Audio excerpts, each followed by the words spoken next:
and the Precision Medicine Initiative, or PRIME. So let's begin with the land acknowledgement. So we wish to acknowledge the land on which the University of Toronto operates. For thousands of years, it's been the traditional land of the Huron-Wendat, the Seneca, and most recently the Mississaugas of the Credit River. Today, Toronto is still home to many Indigenous people from across Turtle Island, and we are grateful to have the opportunity to work on this land. Medicine by Design has partnered with PRIME to bring you this series, highlight emerging cell and gene therapy strategies and emerging technologies from both academia and industry in the Canadian ecosystem. We wanted to illustrate the ecosystem as much as what's going on locally at the University of Toronto. This is a two-part series. Today, we're discussing emerging cell and gene therapy strategies and how they're being deployed in the context of regenerative medicine. And next week, the session will focus on emerging technologies, and Shana Kelly will be moderating that one. I think cell and gene therapies are becoming increasingly interesting, certainly with mod RNA and the ability even to use similar technologies for CRISPR in situ. I think this is an important topic that all of us are going to need to wrap our head around, or at least wrap our head around cell and gene therapy as it's practiced now relative to maybe how it might have been practiced 20 years ago. But let me first begin with an introduction to Medicine by Design. There are many people on this call who may be unfamiliar with Medicine by Design, although we're increasingly hoping that's few and far between. So Medicine by Design is focused on trying to conduct transformative research in regenerative medicine.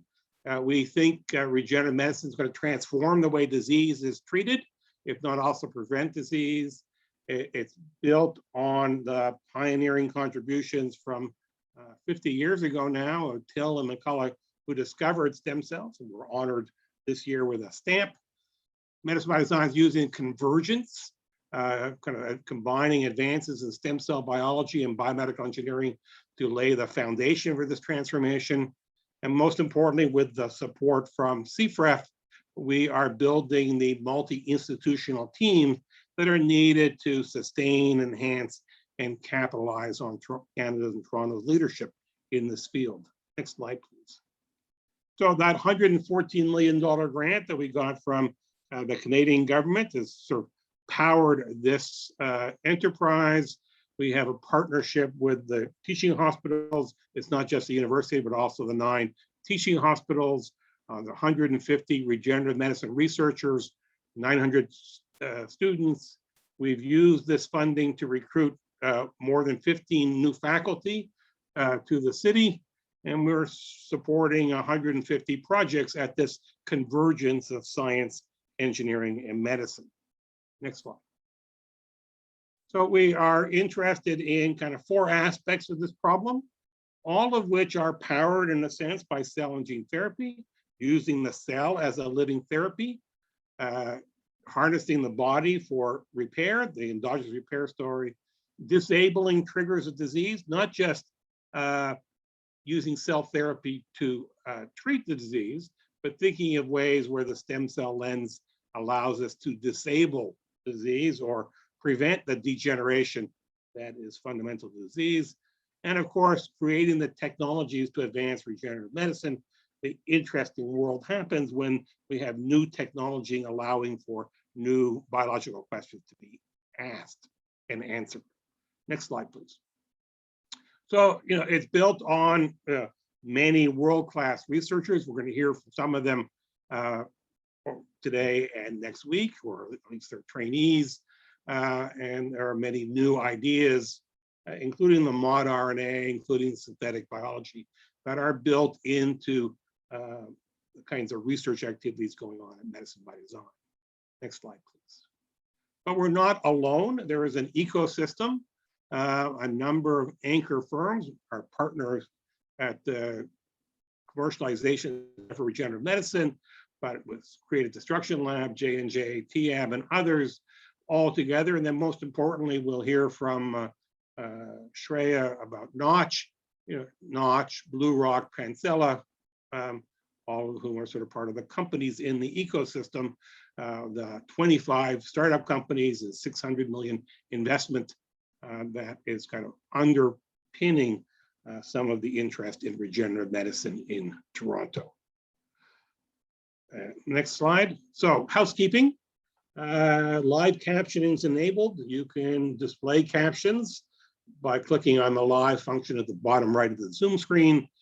We'll use the Q&A function to ask questions, and there's a panel discussion, a 10-minute slot, maybe extendable to 15 minutes if we give up the break to ask your questions. So park your questions in the Q&A as they come along, and we will relay them to the speakers after all the talks. So the first half of the morning is done.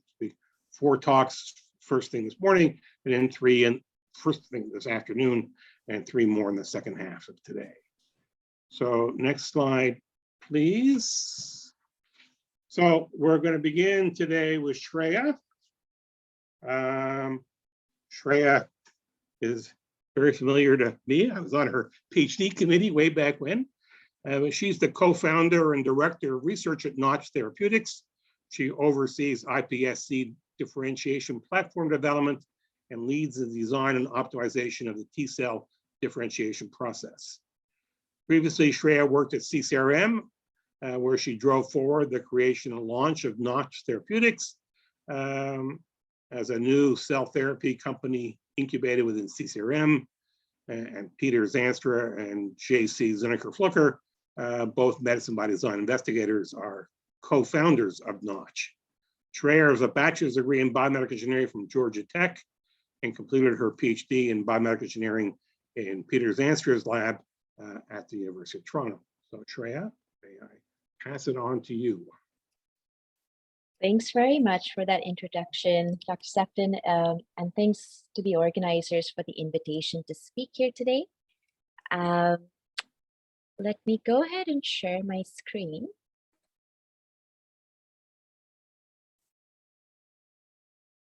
There we go. Switch to presentation mode. Can everyone see that okay? Does that look fine? Yep, that's great, Shreya. Excellent. Well, thanks again. So I'm Shreya Shukla. I'm the Director of Research at Notch Therapeutics, and it's my pleasure to introduce our company to you, to the group here today, and describe our efforts to engineer T cells from induced pluripotent stem cells. So as a quick overview, Notch Therapeutics, our platform technology enables the production of universal T cells from any source of hematopoietic or blood-forming stem cells at scale. So our company, 3 pillars that our company has been founded on are bioengineering, cell therapy product development, and advanced cell manufacturing. We were founded in 2018 on the basis of intellectual property from both Sunnybrook Research Institute and University of Toronto. So to Dr. Sefton's point, we are really a product of all the great innovation that's happening within Canada and especially in Ontario. And in particular from the labs of JC, Dr. Zinnecker-Flucker, who is one of the world leaders in developmental immunology, as well as Dr. Peter Zanstra, who really is one of the leaders in bioengineering. So bringing together foundational IP from both labs, Notch was created to really drive forward the generation of T cells from stem cells.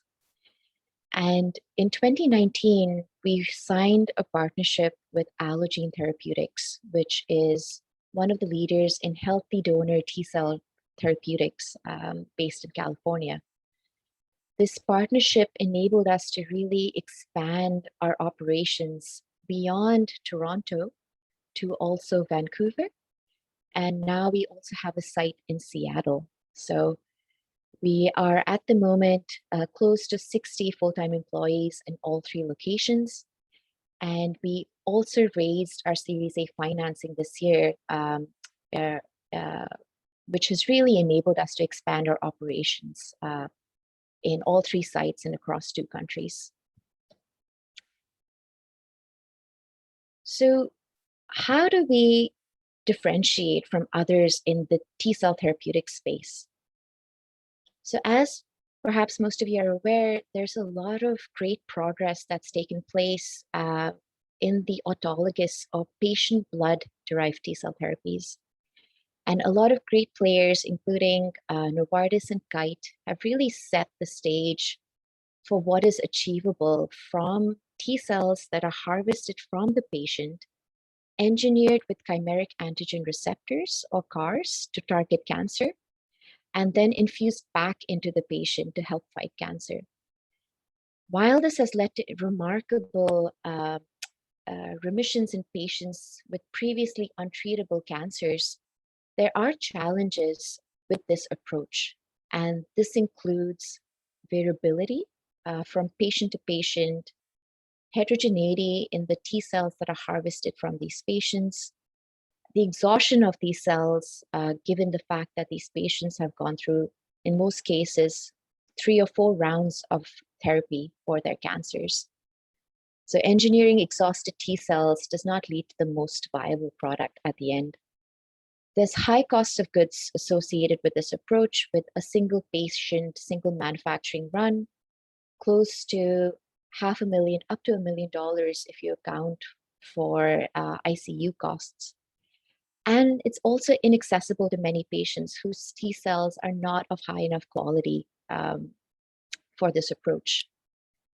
So many in the space, including our partners Allogene, are moving towards using healthy donor-derived T cell therapeutics.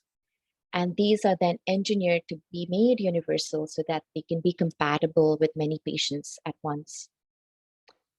Notch is one of the few companies that is using pluripotent stem cells as the starting material to generate a universal T cell product.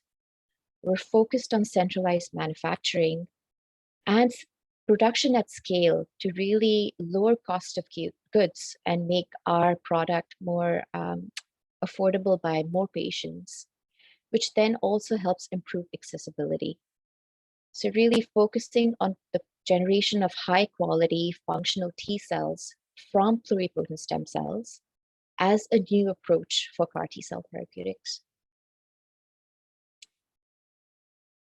So for those that may be familiar, there have been several different approaches for the generation of T cells from stem cells in a dish. And these, one of the gold standards was set by our co-founders, JC Sanika Fluker, which was the OP9 Delta 4 co-culture system.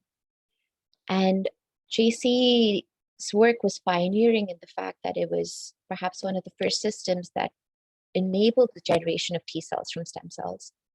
However, there are challenges as to taking this approach to the clinic, which includes the use of xeno products, murine stromal cell lines, and high amounts of fetal bovine serum, which is a challenge to take to the clinic. So others in the space have used artificial thymic organoid systems. This was first developed in Gay Crooks's lab and now being used by Kite. However, this is also an approach that requires a lot of hands-on operator manipulations and is not the most scalable solution. So really taking a bioengineering approach to this, we identified the minimum essential components that are required to generate T cells from stem cells. And we first put it on a 2D plate system. And now at Notch, we're taking this to the 3D microbead system to really enable the scalable generation in bioreactors of T cells from stem cells. So Notch's platform is called the Engineered Thymic Niche, or the ETN.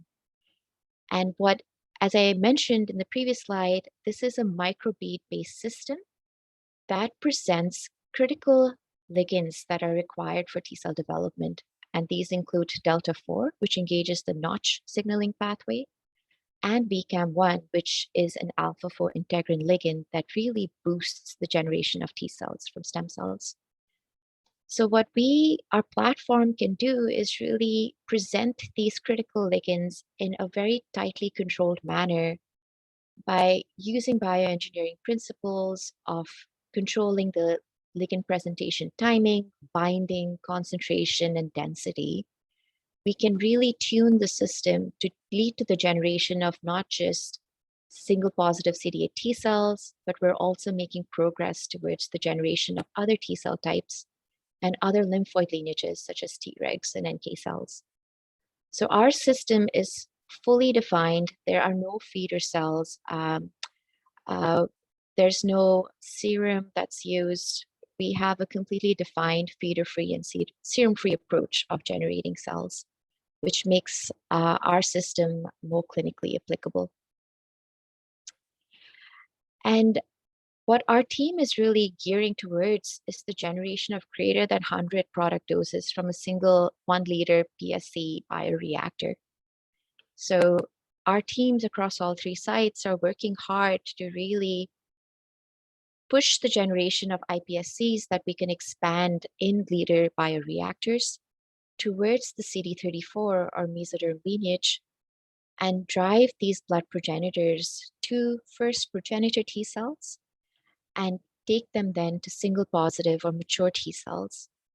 And all of this fold expansion is greatly enabled by our ETN platform. So really what not just striving towards is the generation of best-in-class cell therapies. So really from a clinical perspective, generating universal and modular therapeutics, our platform enables the generation of multiple different immune cell types. And we also open the doorway to repeat dosing, which is currently not feasible from an autologous T cell therapeutic approach. From a regulatory perspective, our system being feeder-free and really enables high-scale manufacturing, and our systems enables reduced variability, and we can build in critical cell design parameters in iPSCs that can then be scaled up, banked, and used for multiple manufacturing runs from the same input iPS product. From a commercial perspective, we're focused on consolidated manufacturing and with minimum manipulation at the bedside, and focusing on large-scale production, which really lowers cost of goods for these approaches. So as I described, Notch is now located in 3 different sites. In Vancouver, which is where I am currently located, we focus on our ETN bead development, bioinformatics, computational biology, which is a big focus for us here at Notch, and really control T cell maturation and proliferation from PSCs. Toronto, with our partnership with CCRM, we're driving forward our GMP IPS reprogramming and cell banking, and a lot of great process development and scale-up activities take place in our site, in our Mars building. And lastly, Seattle, our team is focused on preclinical and translational sciences, and the team is growing rapidly, and a lot of great hiring is happening for those who are interested in working in the iPS to T cell manufacturing field. So over the course of the last several years, we've really built out our leadership team, and we're extremely fortunate to have highly experienced leaders with over 20 years and 30 years of experience. Notch being led by Dr. David Main, who is our president and CEO, and a lot of great biotech experience to really help us create a company that is sustainable and push rapidly towards IND and to the clinic. We're also privileged to have a lot of great scientific guidance from our scientific advisory board, with really the leaders in the iPS to T cell space. And this interaction with our SAB really enables us to really push forward our science and get a lot of great feedback to keep us on track towards our first clinical trial. And lastly, our partners. So as I described, our partnership with Allogene, we're working closely together, and it's a great collaboration to push forward our first CAR-T product from iPSCs. And also CCRM was one of our founding entities at Notch. They provide great support in process development and GMP manufacturing to produce clinical trial material. And I'll end with our pipeline. So our first pipeline product that we're pushing forward aggressively on is via our partnership with Allogene, where we're generating CAR T cells. There's also an internal pipeline CAR T product that's as yet undisclosed. And we have some early discovery efforts on regulatory T cells and other immune cell types as well. So please do check out our website if you're interested in learning more, and please do check out our careers page as well, with a lot of great positions that are we're looking to fill. So thanks very much. I'll end there, and I open the floor to questions. Thank you.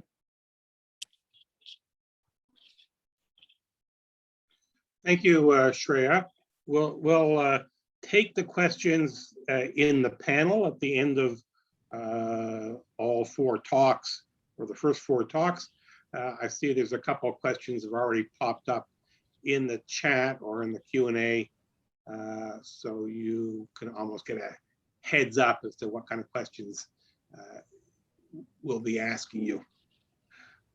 So our next presentation is from Shin Ogawa. Dr. Shin Ogawa is a scientist at McEwen Stem Cell Institute with a cross appointment at the Multi-Organ Transplant Program, and is assistant professor at the Department of Laboratory Medicine and Pathobiology, a new appointment from April of last year. As a trained clinician and liver transplant surgeon in Japan, he's also a professor of surgery at the Shinshu University School of Medicine in Japan. He obtained his medical degree at Tokyo Medical University and his PhD at the Shinshu University School of Medicine in Japan, and continued his training as a postdoctoral fellow and scientific associate with Gordon Keller before starting his independent research program just about 2 years ago, I guess. And Dr. Ogawa is a medicine by design investigator working on the Rebuilding the Liver team project led by Dr. Keller. So Shin, up to you. Can you see my slide? Yes. Yeah. You can make it full screen if you want. Yes, I'm doing. Can you see? Perfect. Yeah, thank you. Thank you for kind introduction, Dr. Sefton, for also giving me the great opportunity to present our research project. So my laboratory mainly focuses on stem cell-based therapy for liver diseases. So liver is a fundamental organ to maintain our homeostasis, and long-term impaired liver function, referred to as a chronic liver disease, represent a major clinical challenge and a growing burden on our society.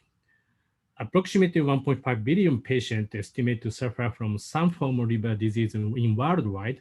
End-stage liver disease results in 500,000 deaths annually. The only effective therapy for end-stage liver disease is liver transplantation.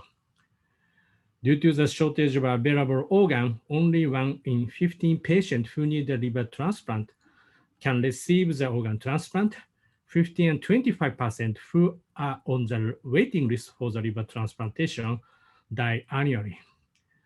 Subset of liver disease demand rapid attention. Our primary focus will be two devastating liver diseases, acute liver failure and acute on chronic liver failure, as a first therapeutic indication. Acute liver failure represents rapid loss of hepatocellular function due to the drug overdoses and severe viral infection or an unknown etiology, demonstrating very poor prognosis if patients do not receive the organ transplantation. Acute on chronic liver failure is characterized by acute and severe hepatic abnormality in patients with underlying chronic liver disease or cirrhosis. This patient represents highest hospitalization cost among any other diseases and high mortality rate, even though they receive the liver transplantation. Both cases of patients suffer from rapid loss of majority of liver function, require urgent liver transplantation.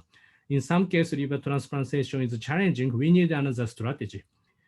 Our approach is using a cell as a therapeutic product to treat end-stage liver disease. Most of liver failure result in the loss of hepatocyte function and eventually require a liver transplantation. Human pluripotent stem cell-derived cell therapy will represent an alternative approach to whole organ transplantation. We take two strategies: stem cell-based therapy for liver diseases, cell replacement approach, and tissue replacement approach. One is making the functional cell from HPSC and use them as a replacement of dysfunctional cell. Second approach is as a replacement of damaged liver tissue, we will create functional liver tissue in vitro and ectopically implant and making engraftment to restore impaired liver function. As you know, the human pluripotent stem cell has a tremendous ability to generate a variety of cell types in our body. HPSC represents a novel and potentially unlimited source of cell for the cell therapy. Over the past 5 years, we have developed a protocol for the efficient generation of the functional hepatocyte and cholangiocyte from human pluripotent stem cell. Today, I would like to talk about the mainly hepatocyte project. With the main goal of the recapitulating liver development in the Petri dish, we have developed a method to differentiate hepatic progenitor cell. We have developed a step-by-step protocol efficient induction of endoderm cell, following the efficient induction of the endoderm cell to induce further hepatic specification and maturation. At the day 27 culture, we generate a homogeneous culture of hepatic progenitor cell as shown here, expressing albumin and alpha-fetoprotein. Many other groups have been established the hepatocyte differentiation protocol. However, there are some variations in terms of differentiation efficiency among the different embryonic stem cell lines and iPS cell lines. By using our method, so we have succeeded in efficient generation of hepatic progenitor cell from any of human embryonic stem cell lines and iPS cell lines. Successful translation of this progenitor cell to clinical application is dependent on our ability to promote maturation of HPSC-derived hepatocyte, while our published study shows that cyclic MP treatment of 3D hepatic aggregate promotes the hepatic maturation, demonstrating significantly enhances expression of gene associated with the hepatocyte maturation, and then the successful reduction of the one of the marker of fetal liver cell alpha-fetoprotein. However, approximately 40% of this product population retains the expression of alpha-fetoprotein, indicating that these cells are not fully mature, as most adult hepatocytes do not express AFP. So to promote further maturation, we focus on the effect of thyroid hormone. Thyroid hormone signaling play an important role in the organ development and alter the metabolic function. As a result, with this new protocol, 80 or 90% of cells successfully differentiate into the albumin positive, alpha-fetoprotein negative mature hepatocyte. Hepatocyte carry out over 500 different functions and show functional heterogeneity. Liver contains a structure, anatomical hexagonal unit termed liver lobules. Hepatocytes aligned along the lobule cord-like structure from portal vein to central vein and are exposed to blood flow through the sinusoidal capillary network. Oxygen-rich, nutrient-rich, hormonal signal-rich blood enters the liver through the portal vein. Consumption and the secretion of upstream hepatocytes surrounding portal vein side first make the gradient of these factors and give rise to the difference of microenvironment at the portal vein side and central vein side. As a result of this polarized blood flow across the lobule makes the functional heterogeneity in the hepatocyte. Single-cell RNA-seq analysis in the mouse study confirms that 50% of hepatocyte gene are expressed in zonated manner. Hepatocytes surrounding the portal vein, so called the zone 1 cell, mainly contribute to gluconeogenesis, urea synthesis, beta oxidation associated to mitochondrial function. Hepatocytes surrounding the central vein predominantly participate in the drug metabolism. As a target of cell therapy to treat different from liver disease, it is important to create the proper functional hepatocyte, recapitulating zonation in vitro. For this purpose, so we focus on the manipulation of the Wnt signaling to produce different subset of hepatocyte by zonation and in the presence of thyroid hormone. So we further continue the culture with Wnt antagonist or Wnt agonist using small molecule compound.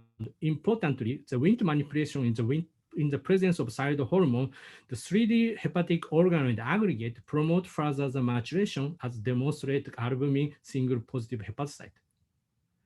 Next, we perform single-cell RNA-seq analysis to assess detailed molecular characteristics in the hepatocyte by manipulation of Wnt signaling.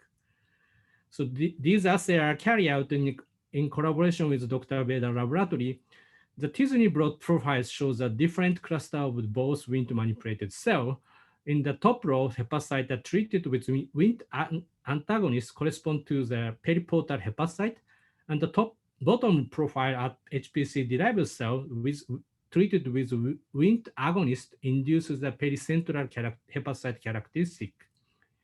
Each Wnt manipulated cell represents a different subset of cluster, but majority of them express hepatocyte-specific gene, albumin, acylglycoprotein receptor 1, alpha-1 antitrypsin, aldolase B, indicating that induction of general hepatocyte differentiation was successful.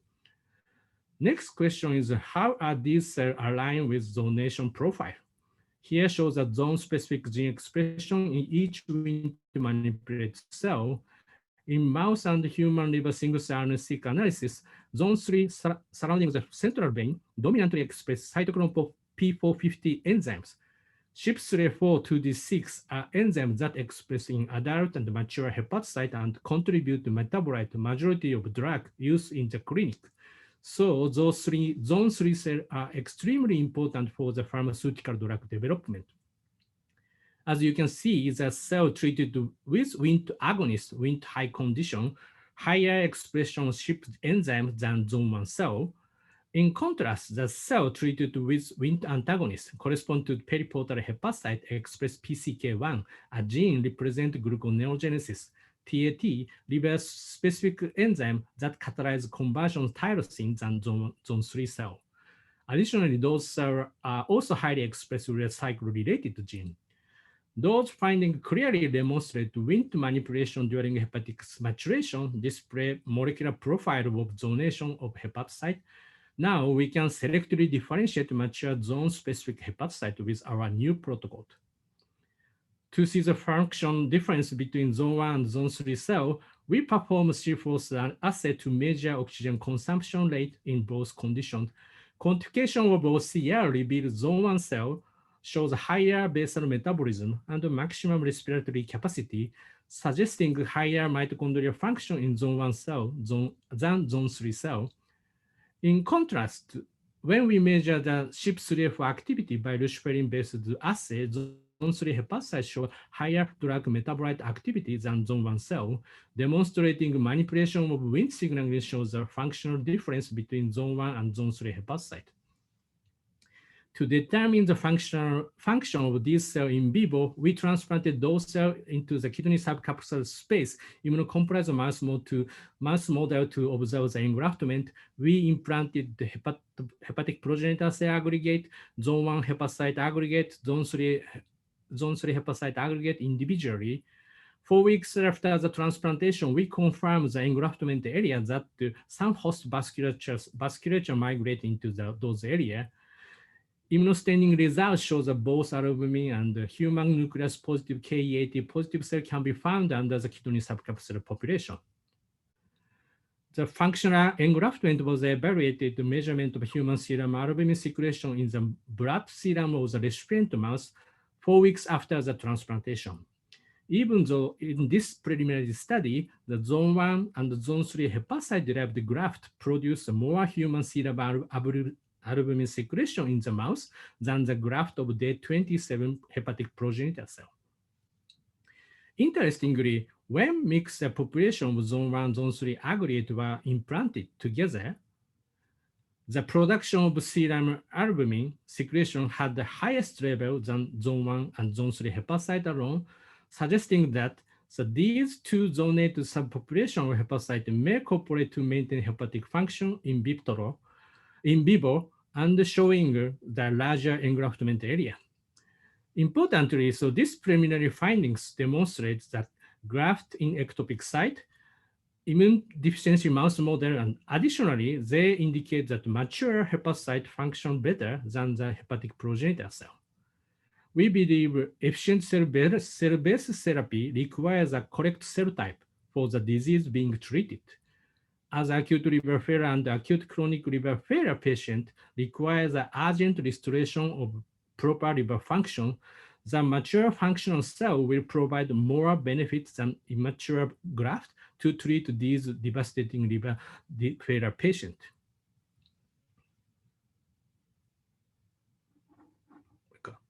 Sorry.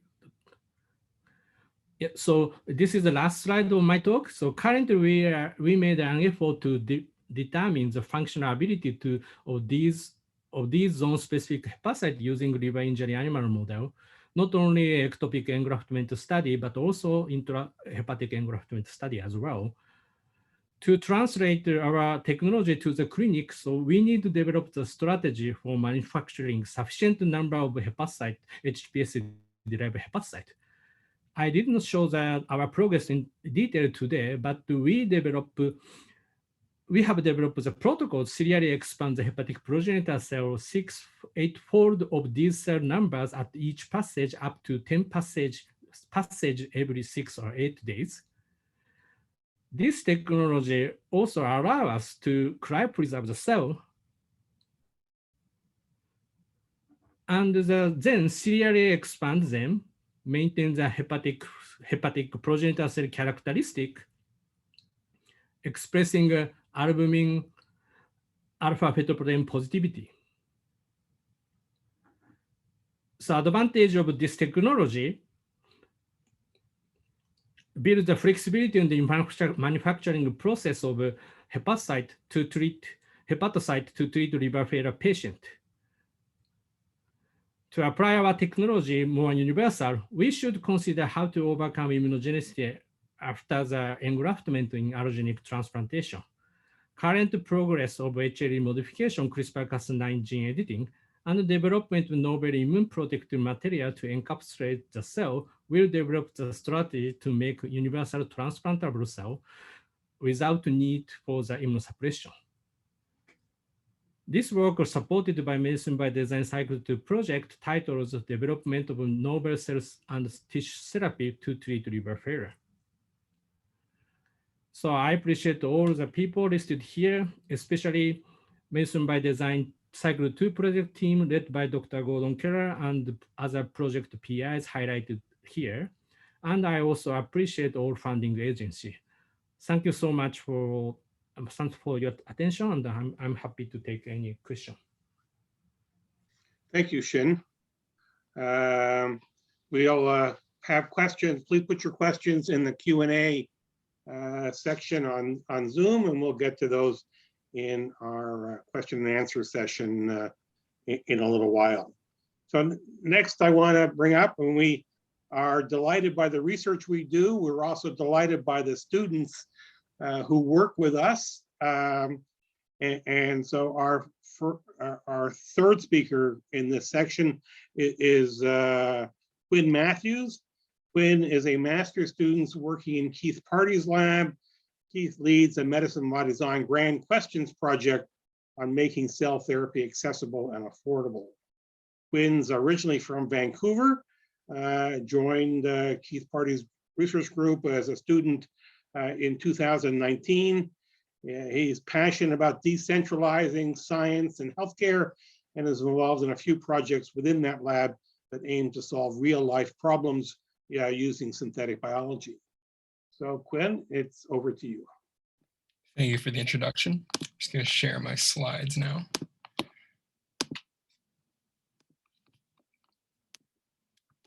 You can make it full screen if you want. Will do. Perfect. Okay, so as I was introduced, my name is Quinn Matthews. I'm a master's student in the Pardee lab. And today I'm going to be talking about our project called Automated Biofunctionalization of Lipid Nanoparticles for CAR T-cell therapy. So the first thing I want to say is that nanomedicine has transformed drug delivery. And basically what it's allowed us to do is it's enabled us to package drugs in nanoparticles, such as lipid nanoparticles, like the one I've shown here. It allows us to functionalize them with antibodies that guide them to specific tissue sites that we want to target that drug to. So it essentially makes these heat-seeking drug delivery systems. And this is compared to traditional systems, such as maybe administering a drug via IV, where we rely on passive distribution throughout the body. So this new targeted method, we can kind of get it exactly where we want it in high concentrations. And so this opens all sorts of exciting new opportunities for treatments and for new ideas and therapeutics.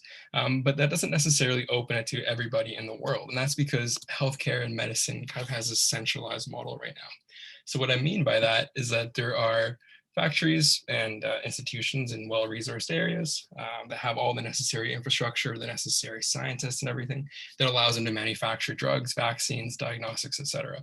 Then these are sent across the world, usually at 4 degrees, or kept cold, like we're seeing now with a bunch of COVID-19 vaccines. And they go to hospitals and clinics where patients then go to get healthcare at those locations. And this is great for a lot of us, right? Like for me, I can look out my window and I can see 2 hospitals in Toronto. So it's great for me. But for a lot of the population in the world that are maybe in lower resource areas or more remote communities, that access to healthcare is not quite as equitable. So this is the big thing that we're trying to face in our research lab, especially how we can use synthetic biology, science to kind of open up healthcare and make it decentralized. So the big question that we asked for this project was, can we decentralize nanomedicine? Can we build a portable device that can take nanomedicine production out of the factory and clinic and into the field? So kind of we envision a device that sits on the benchtop. So it kind of replaces that factory aspect. So instead of having them built in a factory and being sent across the world, we have this device that can build these functionalized nanomedicines, these functionalized lipid nanoparticles on the benchtop. And so to enable this, we need to have capacity to produce antibodies and other proteins on the spot. So for this, we use something called cell-free protein synthesis, which is just kind of a portable biomanufacturing technique. So what it is, it's a reaction mix that kind of mimics the cellular environment, but in an abiotic fashion. So it just contains all the enzymes and chemicals required for protein production. So this is a figure I put together here that kind of shows how this works. So you have the cellular machinery for transcription and translation, energy molecules needed to sustain the reaction, the DNA interested in codes for the protein you want to produce, and then the amino acids that support the protein expression. So you mix that together, a few hours later, you have your protein. The coolest part about this, and what enables kind of our work to exist, is that you can freeze dry these reactions and store them at room temperature. So this is a figure from one of Keith's papers that I like to share because it kind of sums this up really well. You have these freeze-dried reaction pellets, freeze-dried DNA templates. You can have them at room temperature, you can distribute them however you want, you can store them however you want, and upon mixing and rehydration with water, you get production of those proteins. So one of my other projects in the lab, I'm working with a really talented team, and we've managed to put together a portable protein expression device using this technology. So what this looks like is we have our little box, you insert a cassette that contains a freeze-dried cell-free protein synthesis reaction plus the DNA template for what you want, and out of it comes your protein. So we can produce things like GFP, antibodies, enzymes, antivenoms, kind of in a portable on-demand fashion on your benchtop, the back of a car, or wherever you might need it. So for this project, we thought, okay, how can we expand this into the nanomedicine field? And nanomedicines enable a lot of cell therapies, so we kind of went hand in hand. So what we imagined here is we'd have our DNA, our freeze-dried cell-free, plus our nanoparticles being inserted into the cassette, and we'd have our antibodies expressed and purified. So the antibodies were conjugated to the lipid nanoparticle, and then we would conjugate them to the surface of the LNP, and then we'd be ready to go with drug delivery. And as a proof of concept, what made sense for us was making LNPs for CAR T cell therapy. So I'm really glad there was a bit of an introduction to CAR T right before this. So I'll really quickly just go over CAR T cell therapy one more time. What it is basically taking a patient's own T cells, or at least the way it is right now, is you take the patient's T cells, you remove them using a technique called leukapheresis, and you engineer their T cells outside of their body by inserting the gene that encodes for a CAR, or a chimeric antigen receptor. So what that is basically a single chain variable fragment or some other kind of antibody-based binding that's connected to the signaling domains of the T cells. So when you have a binding to a antigen that the cancers are expressing, so for example, you might add a single chain variable fragment against CD19 for a patient with B-cell leukemia, which overexpresses CD19. The signaling domains are activated. The T cells, whose job it is to kill other cells, will kill that cancer cell. So that's a current method, and you need the patient to go to the hospital. You need to have all this equipment to isolate their T cells, and it can be quite a challenge. It's, again, centralized. It's not quite accessible to folks in remote areas or low resource settings. So for this project, we thought, okay, can we make our device produce lipid nanoparticles that can create T cells in vivo rather than outside the body? So what we mean by this is we would want our device to make a lipid nanoparticle that is loaded with the necessary nucleic acids to encode that CAR cassette into the T cells, and have that lipid nanoparticle functionalize with T cell specific antibodies that will guide the lipid nanoparticle to those T cells. So we inject those lipid nanoparticles into the patient, they find the T cells in the bloodstream, deliver that CAR cassette, and now it's a CAR T cell without ever having to leave the body. So the project outline for this: step one, develop molecular tools needed for production of functionalized LNPs, right? So conjugating those anti-T cell antibodies, encapsulating the CAR cassette in the lipid nanoparticle. Step two would be integrating the molecular tools into our current device and demonstrating that we can make these functionalized LNPs in an automated fashion. And then step three is validating the ability of those nanoparticles to generate CAR T cells using in vitro and in vivo studies. So step one, of course, was to develop our T cell specific antibodies. So we got sequences for some CD3 and CD8 single chain variable fragments, nanobodies, and antibodies. CD3 and CD8 are T cell surface antigens. And we express these using cell-free protein synthesis within our device. So this is just a Western blot showing that our antibodies did express, so we were able to purify them on our device.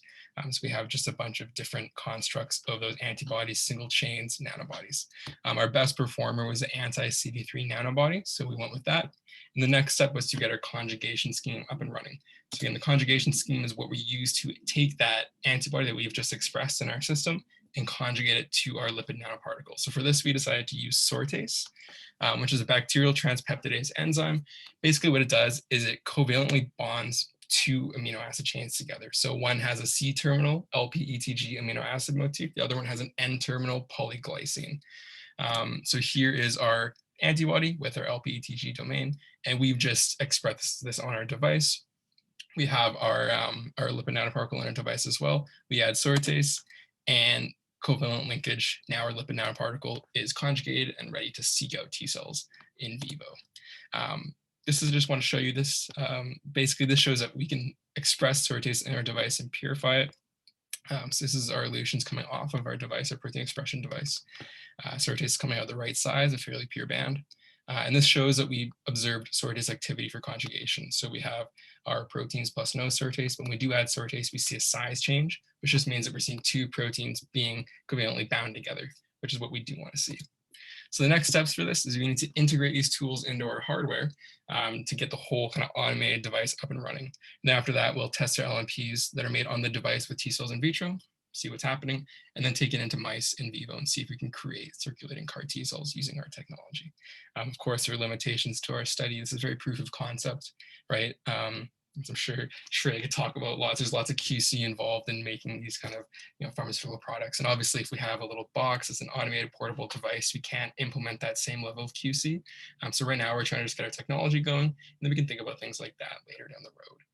Before I jump into kind of my last statements, I want to acknowledge my research team. I'm working on this project with Dr. Masoud Narouzi, as well as Dr. Ryan Philbel and Fahim Massoum, who have been really helpful putting the device together. I want to thank my PI, Professor Keith Pardee, my committee, Professor Christine Allen, Professor Neota Hirano, and of course my funding sources too. So the key message here: we're creating a portable, on-demand abiotic platform for benchtop synthesis of functionalized lipid nanoparticles using CAR T cells as a proof of concept. So we have this device, we have our DNA freeze-dried cell-free, our lipid nanoparticles go into the device, and at the end we get out our drug encapsulated in a lipid nanoparticle that can target anything in the cell. So this kind of opens up lots of options for cell therapies in kind of a portable, on-demand fashion. This brings it to remote communities, low resource communities, and even to researchers, right? You could have this on your benchtop for just an experiment you want to run. So we're excited to see where this project goes. And thank you everybody for listening. Thank you, Quinn. That was great. You covered a lot of territory in 10 minutes, and I'm looking forward to seeing the questions. I think we're going to be able to probably spend a couple hours just asking you questions. It'll be worse than one of your thesis committee meetings. Thank you. Anyway, so thank you, Quinn. So our next speaker is Daniel Wang. Daniel is a Connaught Scholar and PhD student in the lab of Shana Kelly. His research focuses on enabling technology for the next generation of cell therapy, including cell sorting and bioprinting. He's currently working on a medicine by design microfluidics for cell profiling project led by Shana Kelly. So Daniel, please. Thank you, Dr. Sefton, for the introduction. Let me share my screen.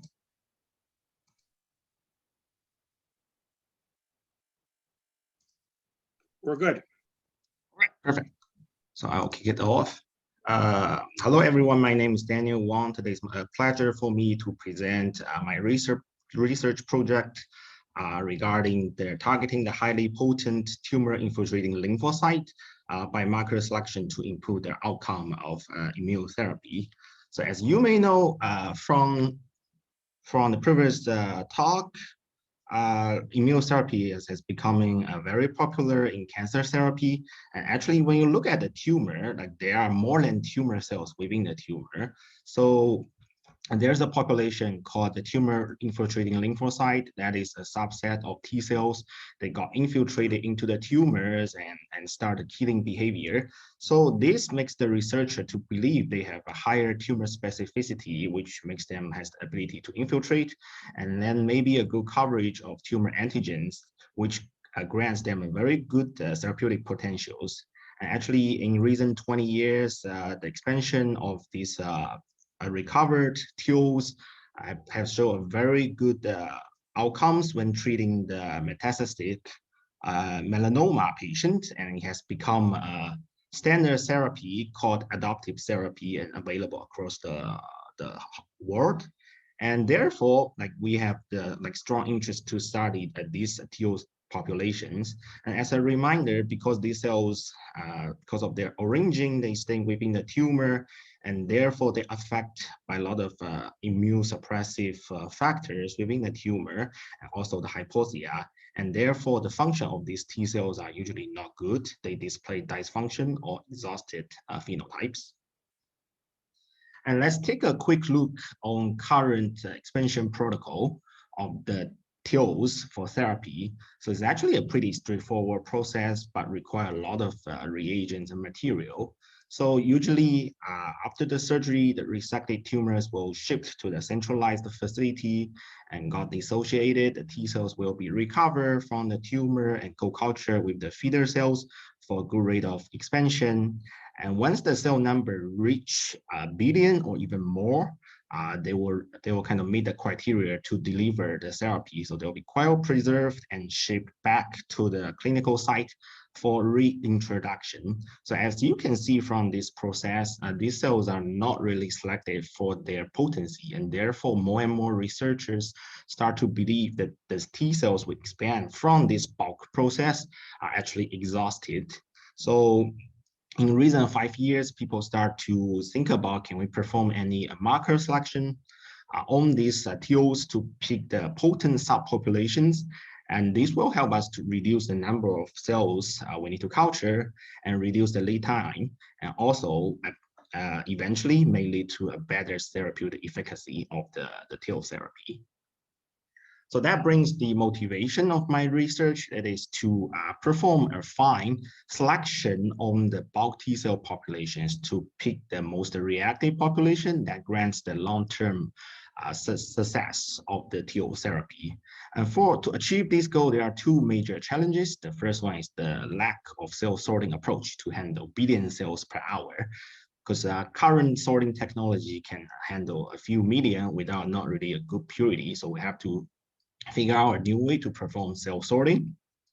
And the second one is the lack of well-defined markers to identify TO potency. There are multiple markers got suggested, but there is no well-established marker in the clinic. So in my research, my goal is to, first of all, figure out a good way to perform cell sorting, and then find a good marker to be used to sort the reactive TOs from the non-specific and exhausted populations. So as for the cell sorting master in our lab, we've been working on this microfluidics immune magnetic cell sorting approach for a while. And after several generations of improvement, now we are confident to say our current system can achieve a pretty good throughput up to a few billion cells per hour, and while keeping the cell recovery and the purity around 90%, which outperforms the current FACS and the max cell sorting approach. So there is no longer a trade-off between the throughput and high purity. And one more thing to mention is that our platform can support quantitative sorting. So unlike the max system, you can sort the cell expression, the T cell based on the expression level into high, medium, like these populations, which will give you a better resolution to pick the right cell phenotypes you want. So with the help of this system, we actually moved on the marker selection. So we benchmark lots of markers and figure out, it seems the inhibitory marker works the best in our case, because these markers actually defines the T cell development stage. So from the Eve to terminate from the Eve T cell to its termination, the expression level of inhibitory markers gradually increased. For example, like PD1. And that with the quantitative sorting, we can actually pick the right population of the T cells using the inhibitory markers. And currently, most of the people believe the selection of effector memory T cells are the most useful because they have high level of tumor specificity and cytotoxicity. But more and more results recently start to suggest they might be not that good because they have some dysfunction in proliferation and therefore cannot really manage the tumor progression in a long term. And that's why we decided to perform a quantitative sorting on one inhibitory marker. Sorry, I cannot disclose them today, so we'll just call it marker alpha. So this alpha is a commonly known inhibitory markers, and we perform quantitative sorting. So you can see through a bulk CDA population, we can actually split the cells into 3 subpopulations: alpha high, alpha medium, and alpha low. And we performed a lot of in vitro assay to make sure their phenotypes. And what we realize is the marker the alpha medium population actually gives a pretty interesting phenotype. They are good at proliferating. They still maintain a pretty high level of stemness as defined by the expression of TCF7. And when we co-culture them with the cancer cells, we actually see pretty good killing efficacy of this medium expressing population. So that means using the medium expression as the marker, we identified a population that is tumor specific, proliferative, and with a high level of stemness, which is really encouraging. And when we put these cells back to the in vivo environment, we realize they yield to the best long-term management of mouse cancer model. And as you can see here, we have noticed the tumor volume and a significant improvement in the overall survival. And when we sectomize and recover the tumors, we do see a much higher degree of infiltration of these CD8 T cells, and seem they proliferate and maintain their presence in the tissues very well.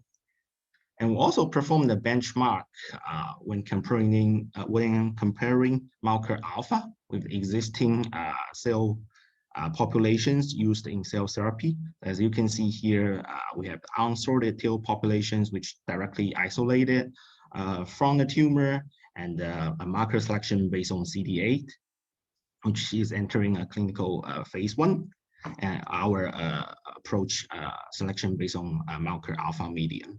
And still, our alpha medium population offers the best tumor control in long term and the highest degree of the infiltration, as you can see from the IHC image.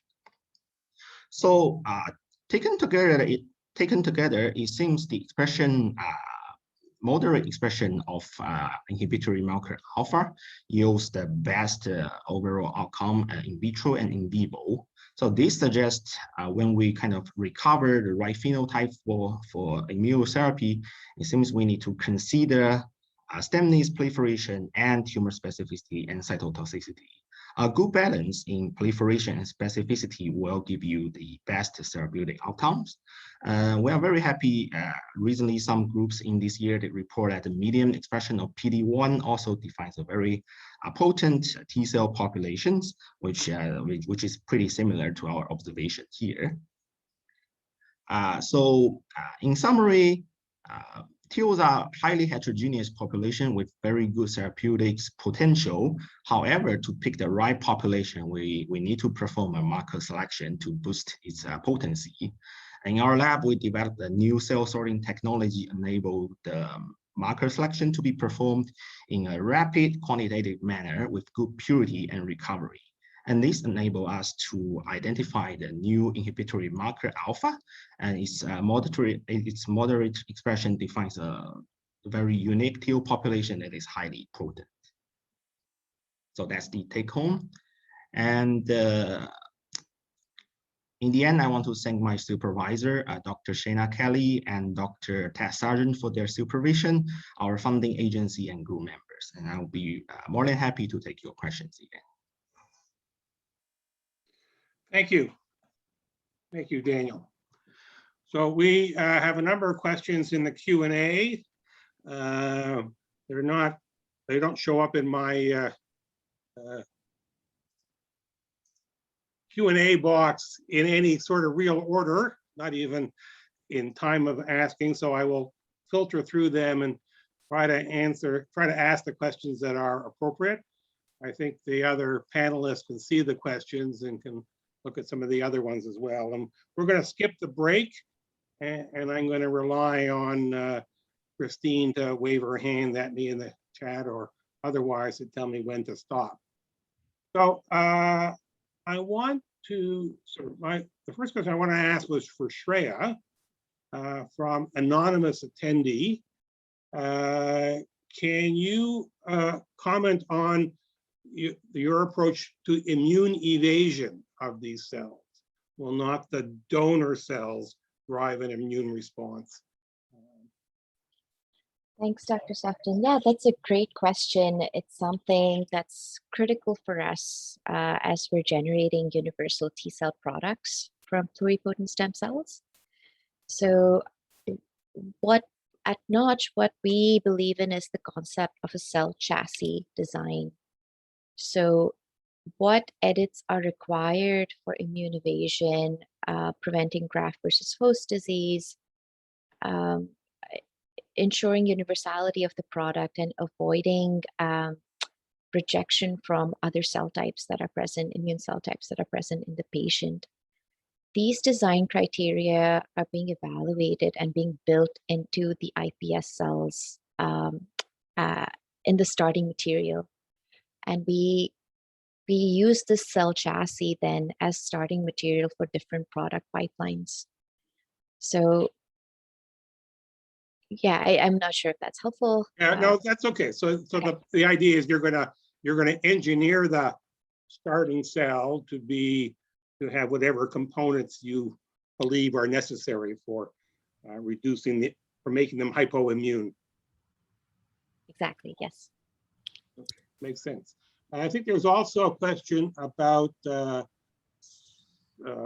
of the numbers or the variability of the produced T cells. How variable are they? That's a great question. So we carefully monitor variability from run to run. And for us, the consistency of the final cell product is critical. So this is something that as we make changes to our input cell chassis, to the iPS cells, we monitor very closely whether it's intra or inter-run batch-to-batch variability.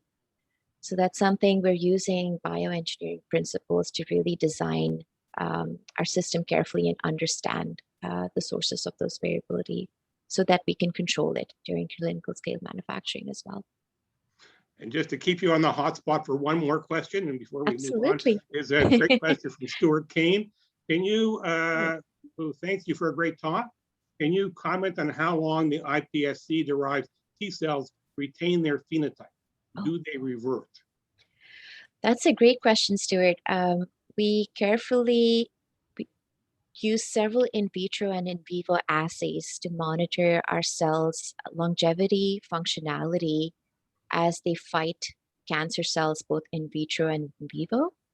So at the end of our differentiation process, we're able to create stable cell types that have the appropriate functionality that's required for fighting cancer cells.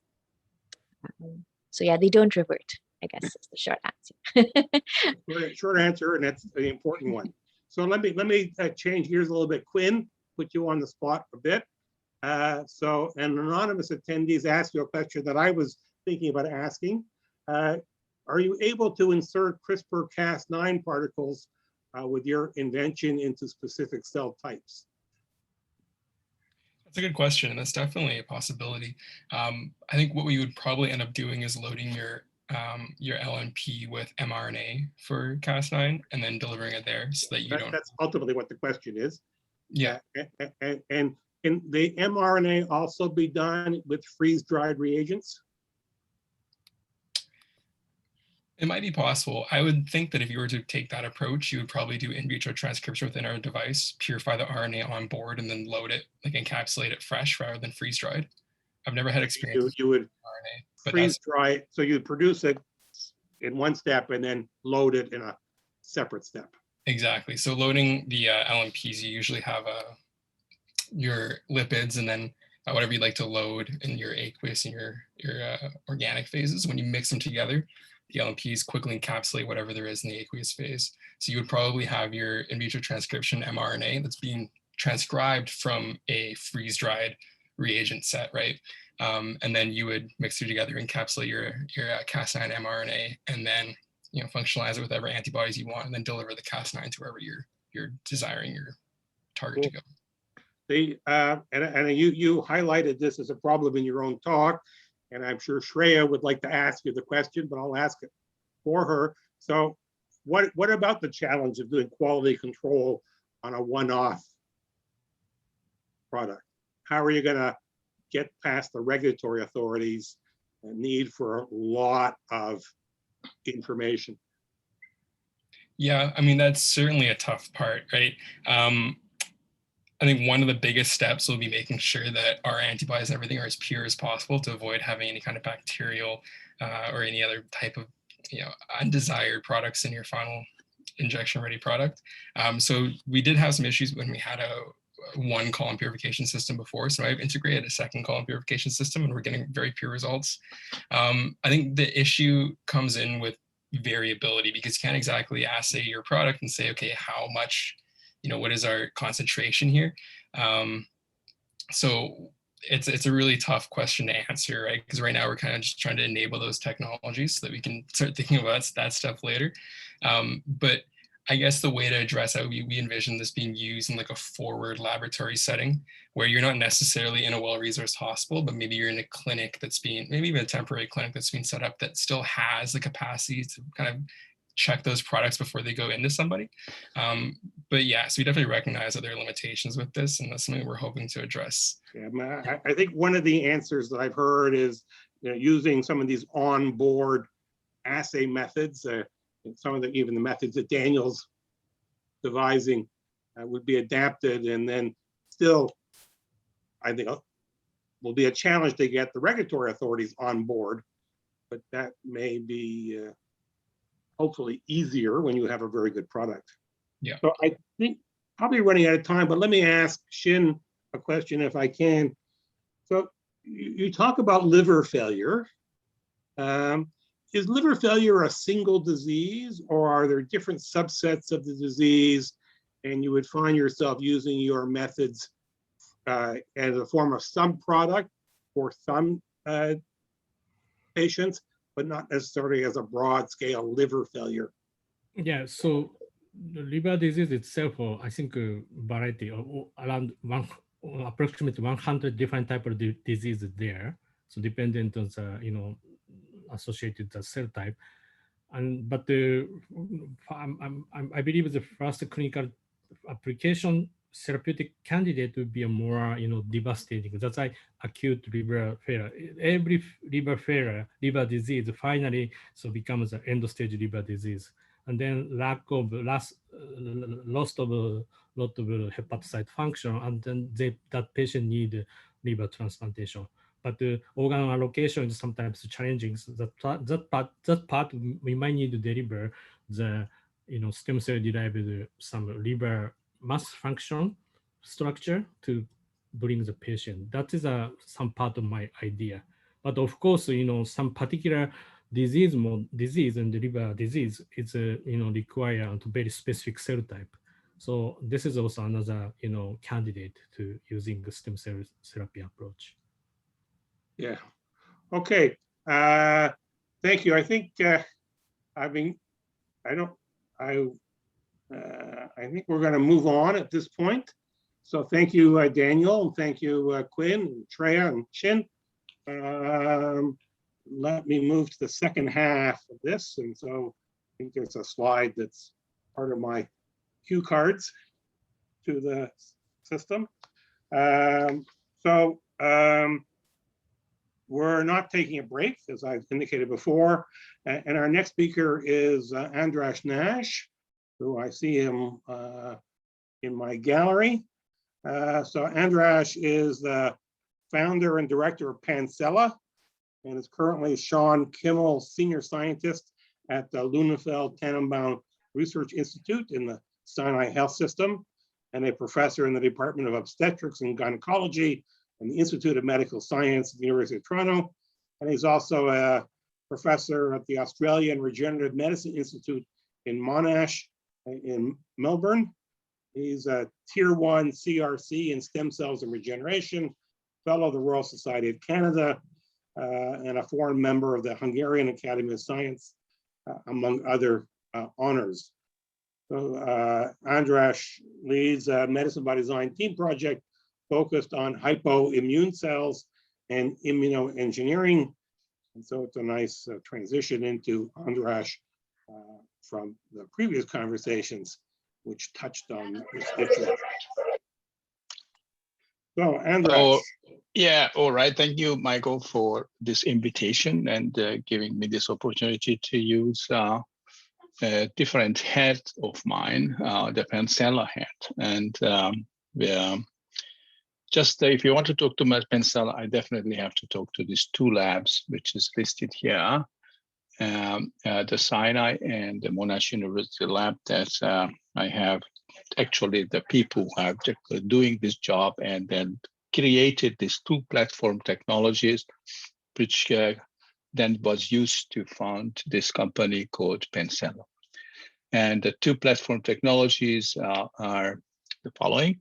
So we recognized a few years ago that there are two major issues in cell therapy, which holds the cell therapy back and doesn't really let to kick in kind of full scale regarding the potential of cell therapy has, which one of them is the cell therapy safety, which was partially funded by Medicine by Design Cycle 1. And then the other one is allogenic cell tolerance, which is also partially funded by Medicine by Design Cycle 1 and 2. So, and first I wanted to show you the solution for the cell therapy safety and also a solution for the allogenic cell tolerance, which created these two platform technologies, as I mentioned. So big issue, cells are not safe. And we know that, so that because, just hold on for a second. because we have diseases, cell diseases like cancer. And if you think about cells generated in vitro with billions for CAR-T, for example, or to treat with cell therapy liver disease, these cells are also not safe, but probably more unsafe than our own cells because their production is happening in vitro where there's no immune system which could eliminate weirdos constantly generating in our bodies and protecting us from cells which has cancer potential. So we know that in vitro cultures and in vitro expansions are creating a competitive field for these cells, and whoever grows faster, whoever survives better in the bioreactor is going to take over. And sure enough, these are the mutations or epigenetic changes, which many of them is underlying the cancer. So we know that the safety of the cells is absolutely essential for cell therapy, and we have to address it, and we have to come up with a solution.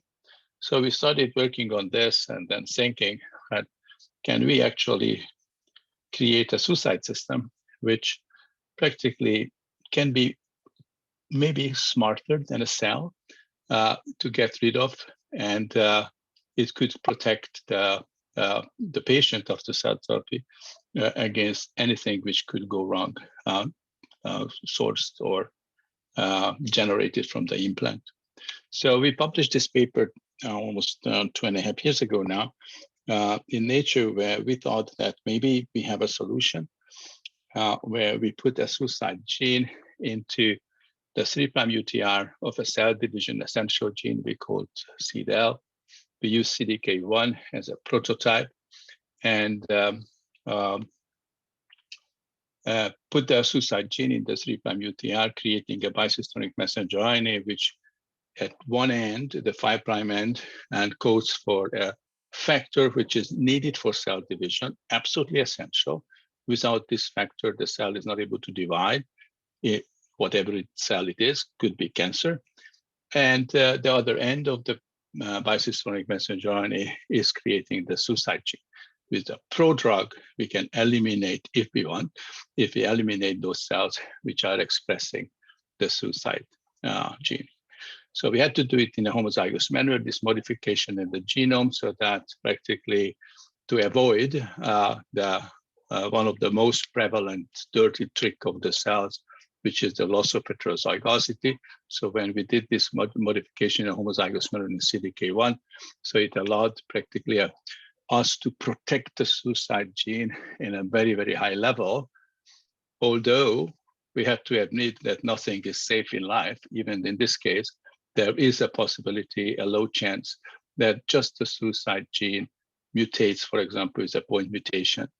And if it is a kinase, for example, which is a thymidine kinase, there could be a mutation which actually happens in the catalytic domain of this enzyme, and the suicide gene is mutated. Good thing is that we can calculate this probabilities from the other publications, the textbooks data, and we can in fact calculate what's the risk of losing the suicide gene if you start expanding the cells from a single cell up to, let's say, 1 million cells or 1 billion cells or 10 billion cells, depending on the cell therapy which are going to use the cells. So this is practically the paper, which is now, if you're interested, go and then read this nice paper, which actually first defined what is cell therapy safety, what is a fail-safe level, which tells that the odds of picking a non-fail-safe population for a treatment is 1 out of this number. And we call non-fail-safe is when the kill switch is gone, the kill switch is mutated. And if you have a cell where the kill switch is gone, that's in a batch of cells, you call this batch a non-fail-safe.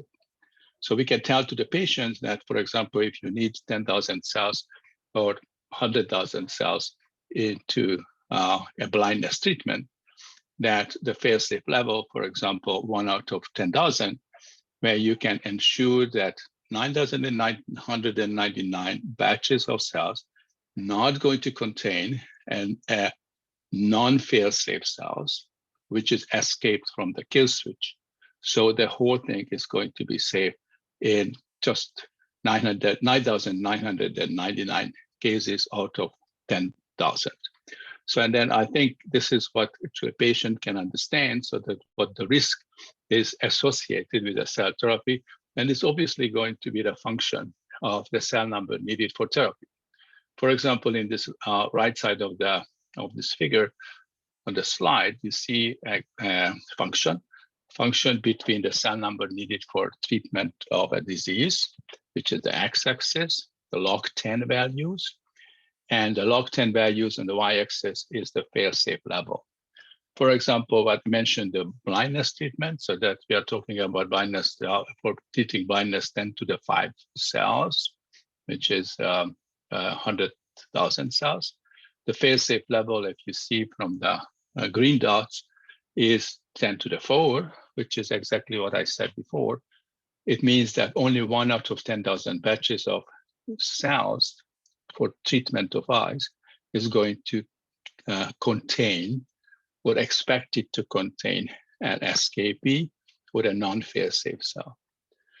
So that's fine for the eye, so that probably everybody can live with this kind of risk. But if you think about other diseases, for example, diabetes, when we are talking about 10 to the 9 cells to be put into a patient to treat or cure diabetes, the fail-safe level, as you see from the figure, which is these green dots, it goes down to 0. Practically all the batches of 1 billion cells is going to contain escapee or non-fail-safe cells. So that's why this paper in Nature actually suggests to modify 2 genes, not just 1, but 2 genes which are essential for cell division, with this thymidine kinase insertion into the 3' UTR of the gene.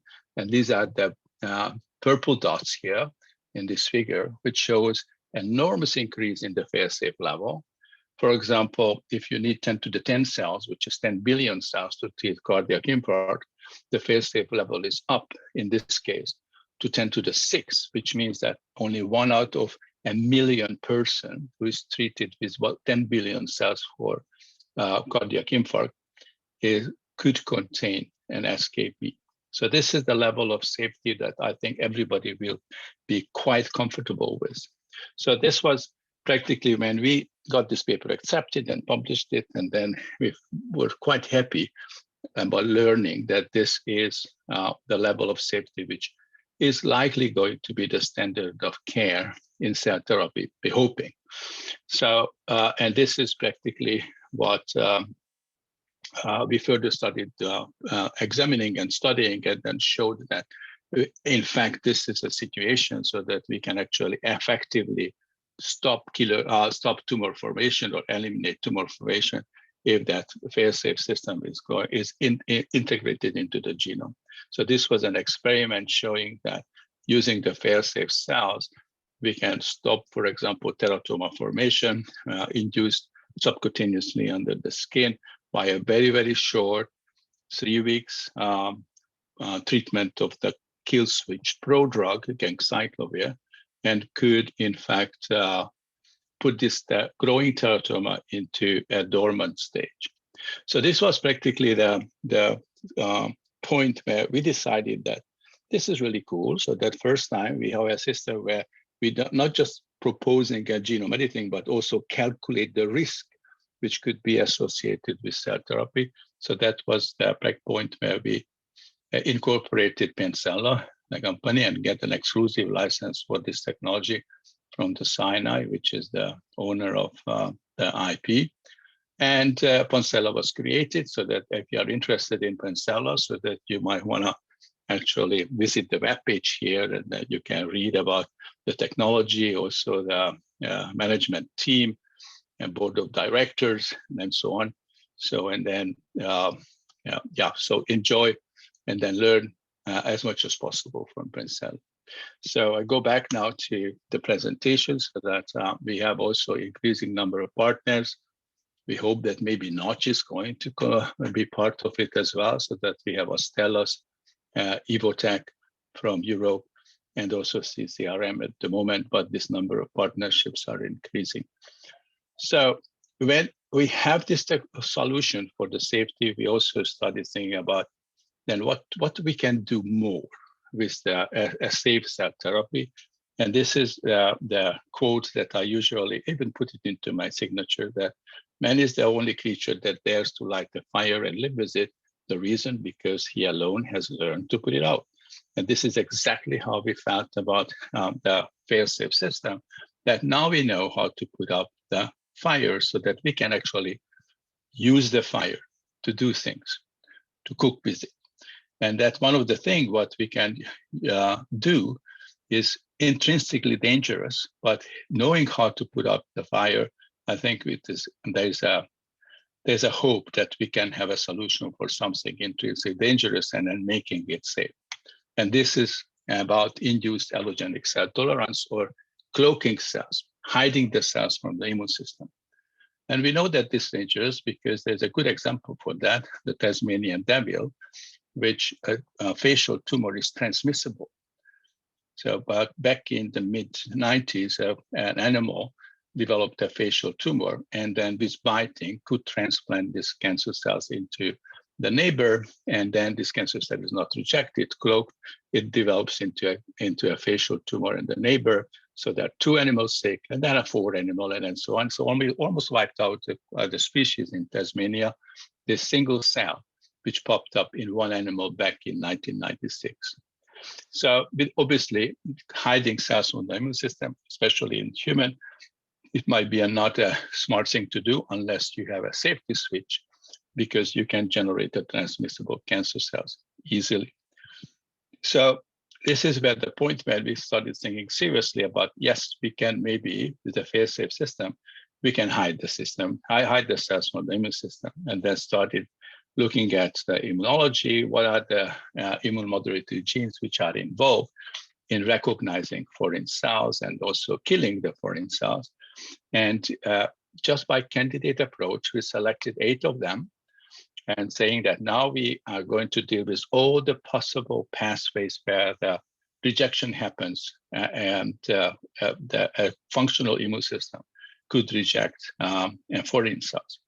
And that's why we kind of pick those genes which are actually now I highlighted with yellow, which kind of deal with the dendritic cells, recognizing and delivering the information from a foreign cells into the lymph node, deal with cytotoxic T cells, NK cells, macrophages, and monocytes.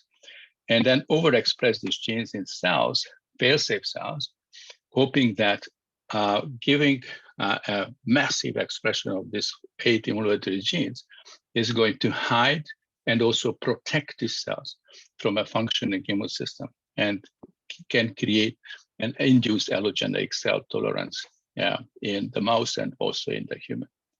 So this was also successful, so that when we highly expressed these genes, 8 genes, in these fail-safe embryonic stem cells, sure enough, we were able to show that with this high expression, we are able to protect these cells from being rejected long-term.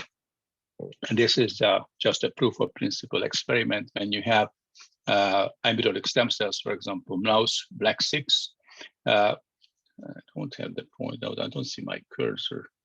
Anyway, so that when you transplant BLAC6 embryonic stem cells into the BLAC6 mouse, this is the upper row of these black mice. This in isogenic setting, obviously the BLAC6 cells can stay in the BLAC6 recipient, no rejection, no surprise.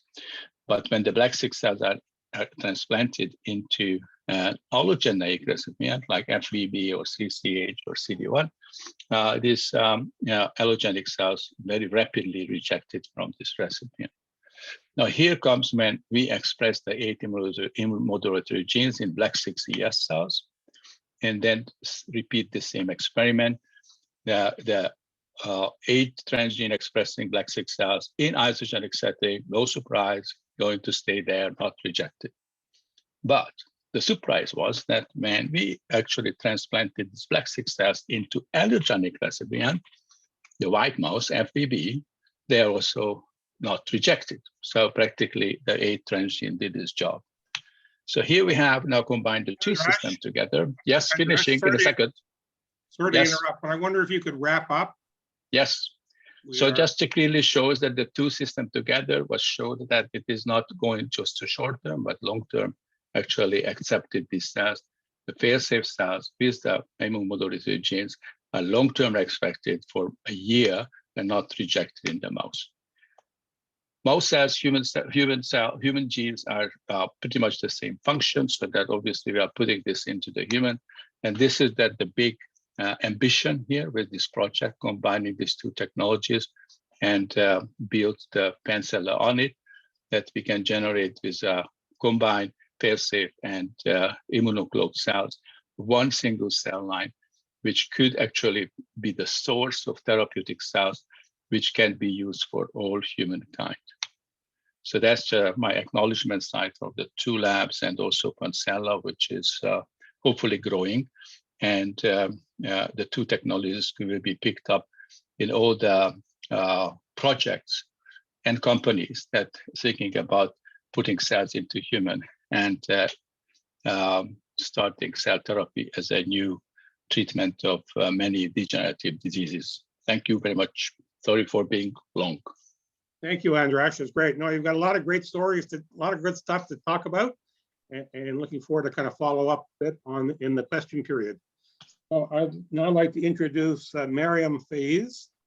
Maryam received her PhD in Spain and then trained in Gothenburg in Sweden, and then also with Andras Naj, who we just heard from.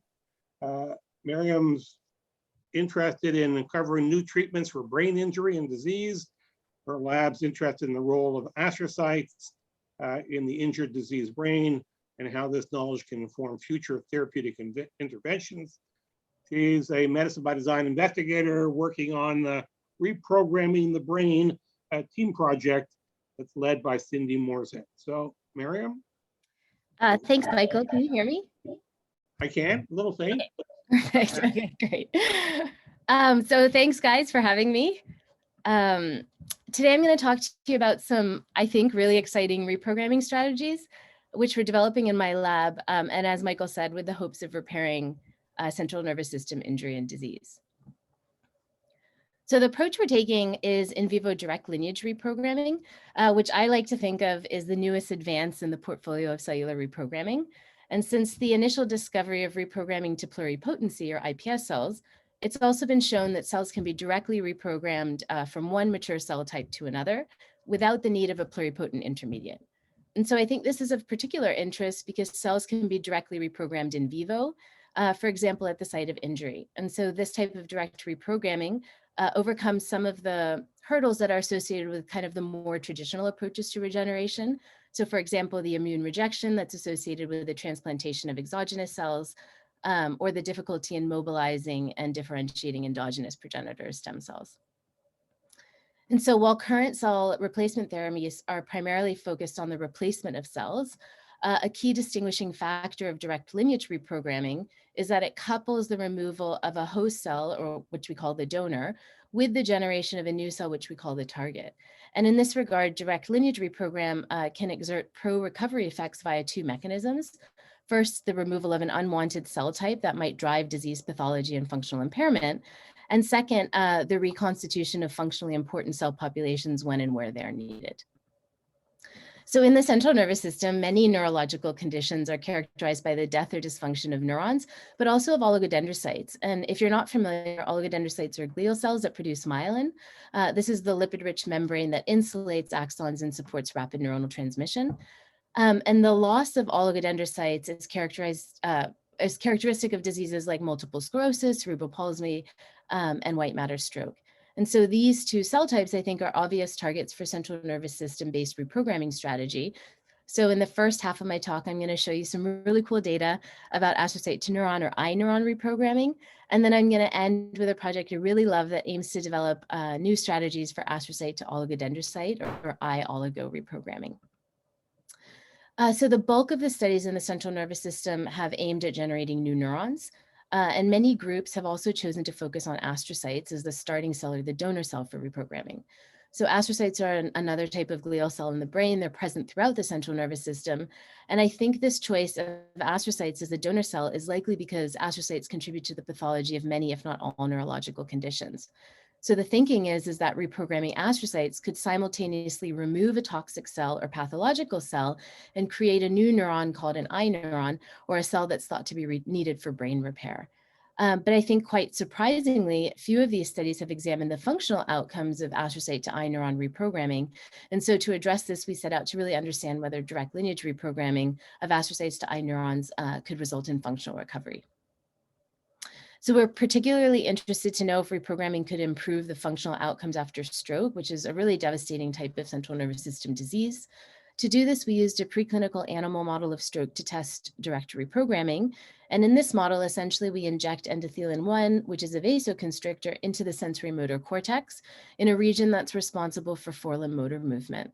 So this will cause a reduction in blood flow at the injection site, and that results in a loss of neurons and also a response from surrounding astrocytes. And really importantly for our purposes, this creates a functional deficit in motor behaviors that we can measure.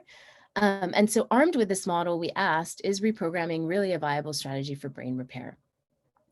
A number of transcription factors have been established in the literature to do astrocyte to neuron reprogramming, but we chose NeuroD1. It's an important factor for neuronal differentiation, but it's been shown to have really high efficiencies of reprogramming. And so we designed an AAV strategy that allowed us to permanently label astrocytes with the yellow fluorescent tag even after their conversion to neurons. And we used AAV5 to deliver NeuroD1, which was linked to a Cre recombinase, all under the control of the astrocyte promoter GFAP. And we did this in Cre conditional YFP reporter mice. So just a small nod to the Italy Euro victory here. So in order to validate the strategy, we delivered either NeuroD1 or Cre 1 week after stroke, and then we look for the presence of reprogrammed neurons either 3 weeks post-reprogramming, so at post-stroke day 28, or 8 weeks post-reprogramming or post-stroke day 63. And as expected in animals injected with the Cre controls, we saw these beautiful YFP positive transduced astrocytes in both post-stroke day 28 and 63 brains.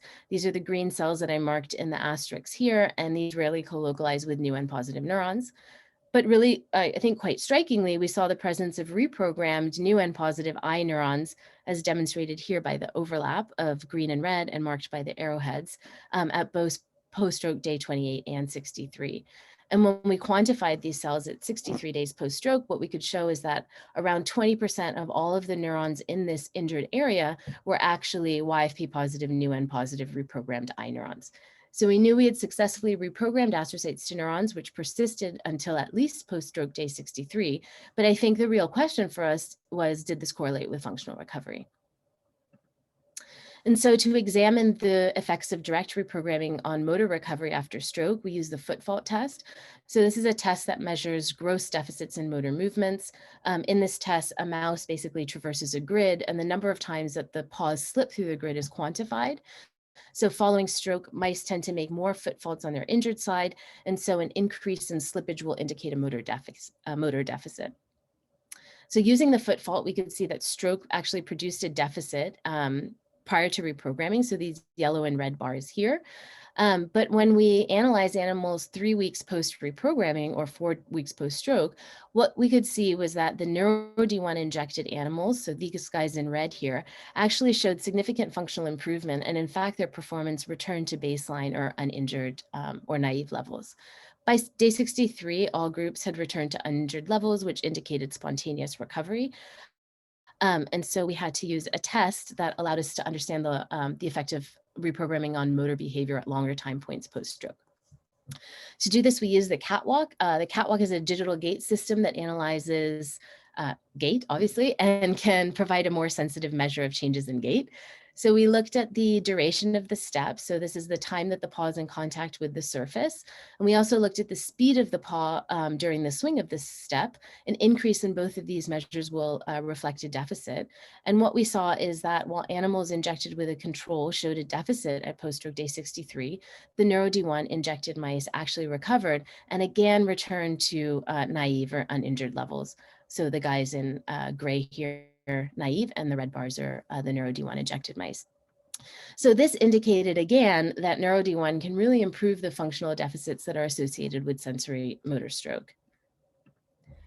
And so in summary, I think we have evidence that AAV delivery of NeuroD1 to astrocytes results in their conversion to eye neurons and also leads to functional recovery. And I think this really suggests that direct reprogramming might be a viable strategy for brain repair.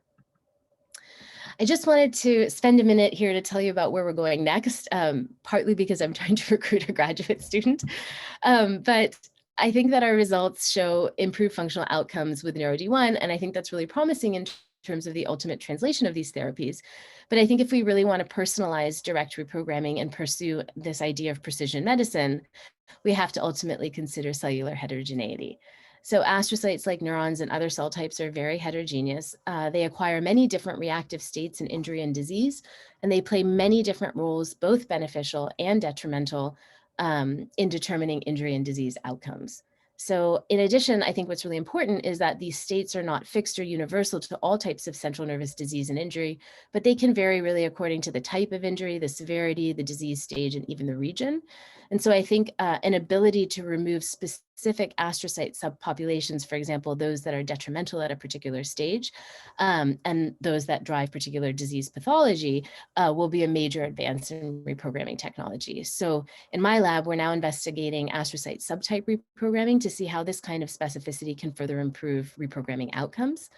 In addition, we're using omics-based approaches to identify specific pathological astrocyte subtypes in stroke, so we can design more precise and accurate reprogramming strategies according to disease need. And here you can just see a snapshot of a spatial transcriptomics data set that we're now working with in order to better understand stroke. So I wanted to spend some time at the end here to talk to you about a relatively new and really exciting project aimed at reprogramming astrocytes to oligodendrocytes, or oligodendrocyte lineage cells. And as I mentioned at the start, oligodendrocytes are just another type of glial cell. They're probably most well known for their ability to myelinate axons. So in development, oligodendrocytes will arise from oligodendrocyte progenitor cells, often referred to as OPCs. These will differentiate into newly formed oligodendrocytes, and then they will differentiate into into myelinating oligodendrocytes, and these are the cells that will wrap around neuronal axons. So loss of these oligodendrocyte lineage cells is a hallmark of a number of diseases, including multiple sclerosis, Alzheimer's, cerebral palsy, schizophrenia, I mean, just to name a few. I think what's really crazy about current reprogramming strategies is that these have largely ignored these oligodendrocyte lineage cells as a target for conversion. I think another interesting aspect of oligodendrocytes in disease is that different types of oligodendrocyte lineage cells are lost in different diseases, and even at different disease stages within a particular disease. So an example of this is multiple sclerosis. In the early stages, or relapsing remitting MS, it's thought that there's a lack of mature myelinating oligodendrocytes, while later stages also seem to be characterized by the loss of OPCs. So we were really curious to see if different types of oligodendrocytes could be generated using direct lineage reprogramming. And I think this would be of particular interest when thinking about cell replacement according to disease need. So we chose 3 different transcription factors, which I'm going to refer to as 1, 2, and 3, that play unique roles in oligodendrocyte fate specification during development. So either early, throughout, or late. And what we did is develop a reprogramming strategy to test these factors in vitro that uses lentiviral delivery of a transcription factor, again linked to a Cre recombinase. And when we delivered this to astrocytes isolated from a TD tomato Cre conditional mouse, what we could achieve again is a permanent labeling of astrocytes as they reprogram to oligodendrocyte lineage cells. And when we express these cells at day 0, followed by appropriate media change, it's not express these factors at day 0, followed by appropriate media changes, and then we analyze the TD tomato cells 14 days later in order to determine whether the expression of these factors was sufficient to convert astrocytes to oligolineage cells. So using this delivery system in Cre-based cell tracking, we showed that eye oligos actually express markers of the oligodendrocyte lineage. So they express OPC marker PDGF receptor alpha, so that you can see this overlap of green PDGF and TD tomato in the eye oligos. They express newly formed oligodendrocyte marker O4. So again, the green O4 overlaps with a TD tomato. And they also express myelin basic protein, which is a marker of a mature or myelinating oligodendrocyte. And it's reflected here by the overlap of green MBP and red TD tomato. What I think was really cool is that our preliminary data suggests that different transcription factors may actually lead to the production of different oligodendrocyte cell types.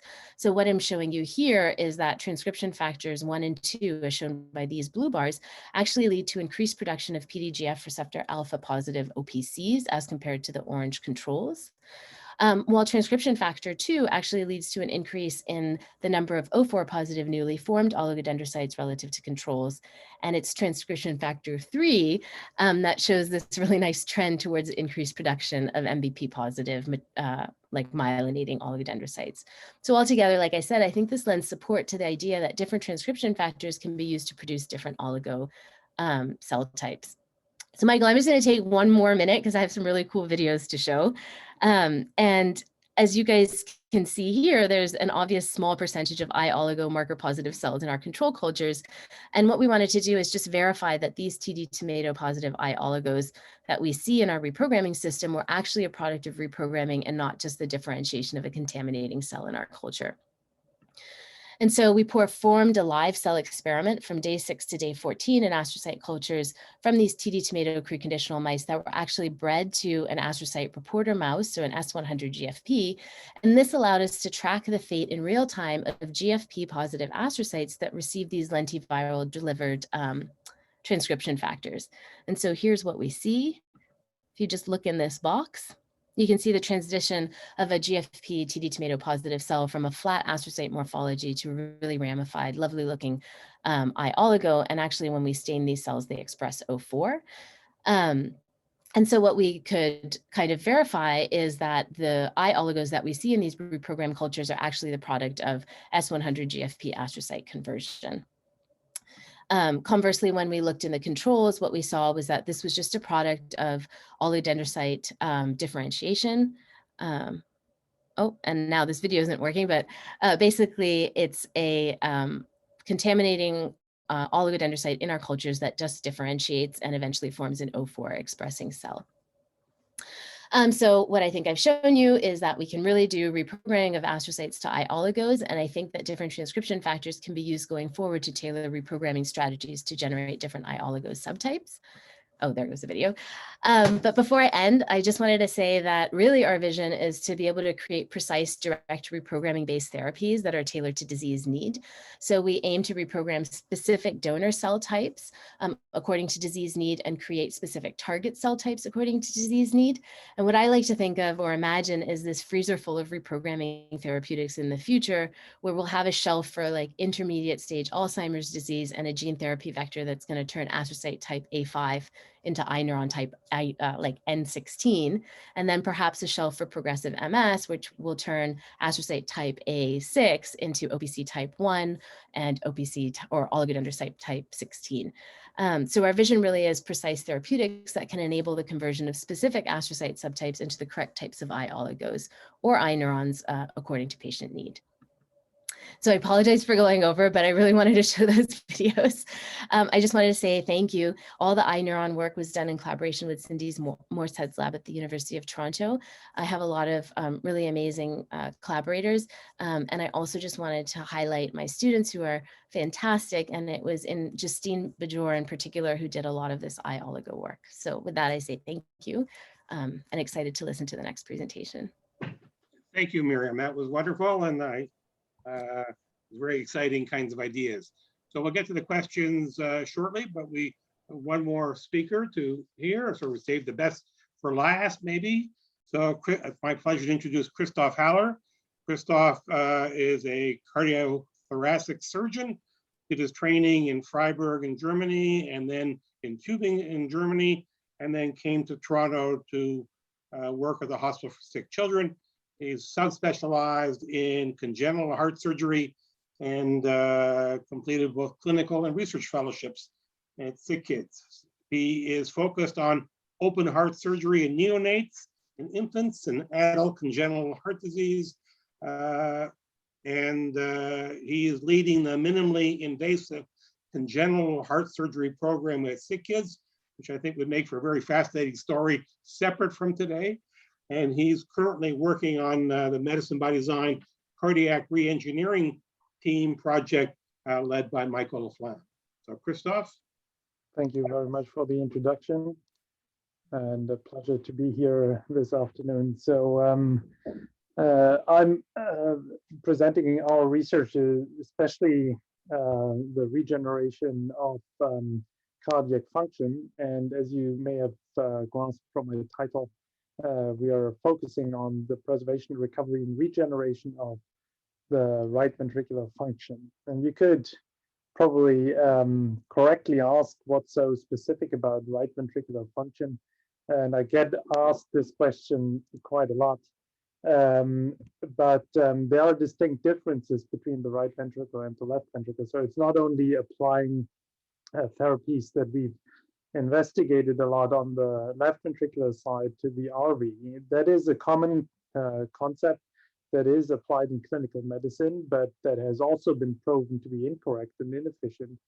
And we are lacking effective therapy to target RV failure specifically. And what you can see on the slide is more or less anecdotal evidence. So literature where in lab animals, they've intentionally destroyed the right ventricle, either on the left-hand side by using a red hot soldering iron and just cauterizing the whole surface, or by really cutting out RV free wall and replacing it with a dacron patch. And these were experiments that were in the end all leading up to what we now know as single ventricle circulation, where researchers were investigating how important an RV actually is.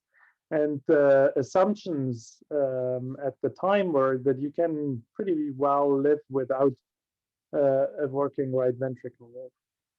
On the other hand, obviously, it's not that easy. And we see in our clinical work the best examples of how essential a well-functioning RV for a healthy circulation is. So the RV is structurally different. So the cell layering, as you may know, is different from the fiber orientation to the amount of cardiomyocytes that it's made up of. It's embryologically different. So the progenitors of RV myocytes and LV myocytes are likely different. Ultrastructure is different. As you can see on the bottom left, the geometric shape of the RV is completely different from the left ventricular shape, and the contraction pattern and the physiology as well. Best example is that if you look at pressure volume loops of a functioning RV, typical example is the hangout period, where basically the RV is already end-systolic, is starting to dilate again for diastole, and there is still forward flow across the pulmonary valve into the pulmonary vasculature. So a lot of striking findings that make it fairly unique compared to the LV. And more so, we encountered the importance of a well-functioning RV in the setting of congenital heart disease. And that's why my focus of my research is on the RV.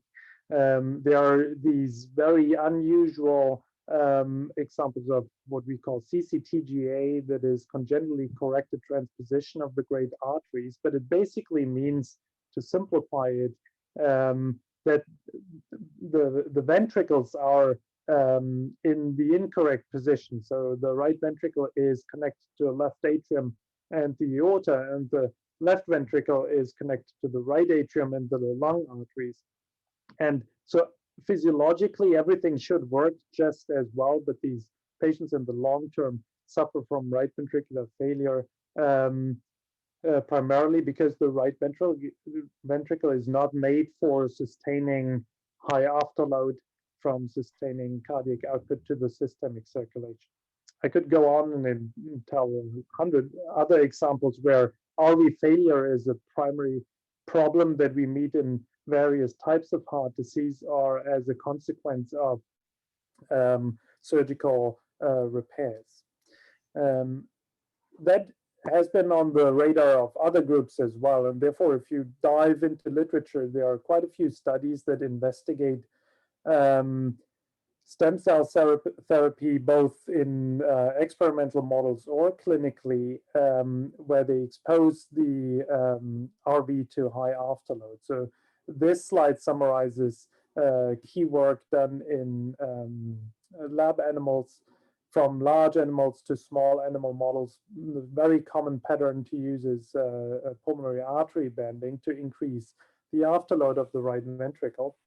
And all have shown to some extent that there are positive changes to the RV function. May it be a reduction in fibrosis or an increase in angiogenesis or just functional parameters like EF or fractional area change. But if you look closely, the numbers of cells injected are fairly low, especially if you look at larger animal studies in the pig or in the sheep. These are 4.7 million, 1 million cells that are not expected to contribute significantly to cardiomyocyte fourth generation or so. Similarly, a lot of clinical studies underway or freshly completed where they use a wide variety of cells, also with relatively low dosage. And that is in line with the change in the underlying idea of how to treat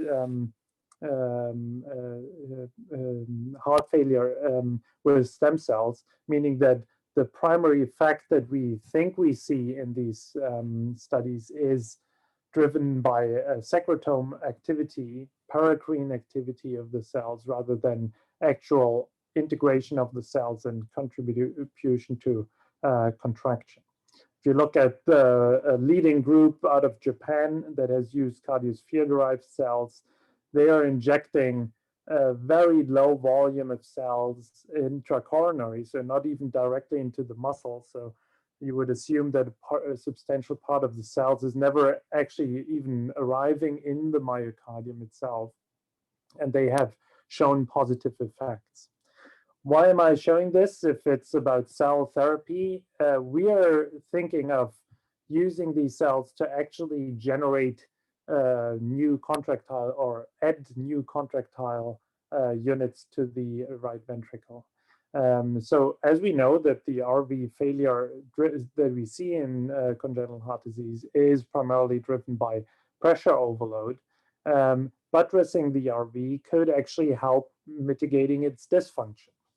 And if you look at some papers that try to differentiate why the RV, for example, is failing, there are quite interesting computational models that identify that, first of all, the afterload is driving RV failure, but that is something that you likely won't be able to change in a clinical setting, but also a loss of fourth generation. A common effect that we see in failing RVs is that there is an increase in fibrosis, probably similar to what an LV would show, but that fibrosis is not a major component that contributes to the loss in cardiac or reduction in cardiac output or ejection fraction. So furthermore, from a cell transplantation perspective, the pediatric RV is a pretty attractive target. First of all, it's got a smaller mass, so you need fewer cells, a key criterion that has been raised speaking against cell transplantation in the heart. And there is no focal ischemia, so you would expect that the RV by itself is therefore a less hostile environment to put your cells in. Therefore, we are investigating in a PA banding model if using human pluripotent stem cell cardiomyocytes could mitigate RV dysfunction in a typical RV failure scenario that we see in congenital heart disease. So we've developed a model in the guinea pig, and there are good reasons to use the guinea pig over rats or larger animals. First of all, rodent is always a cost-efficient model, but on the other hand, to investigate whether these cells engraft properly and electromechanically couple, you need a species that has a low enough heart rate that allows human pluripotent stem cells to efficiently match that heart rate and be able physiologically to mechanically integrate. So what we are doing is basically we're banding the guinea pigs and have baseline assessment of their function. And then 2 weeks into the banding, while some of the damage has happened, but not all of it yet, we are transplanting cells and then follow up through a 6-week timeline to investigate if the cells have a positive effect on the function. You can see how the banding is inserted in a small left lateral thoracotomy.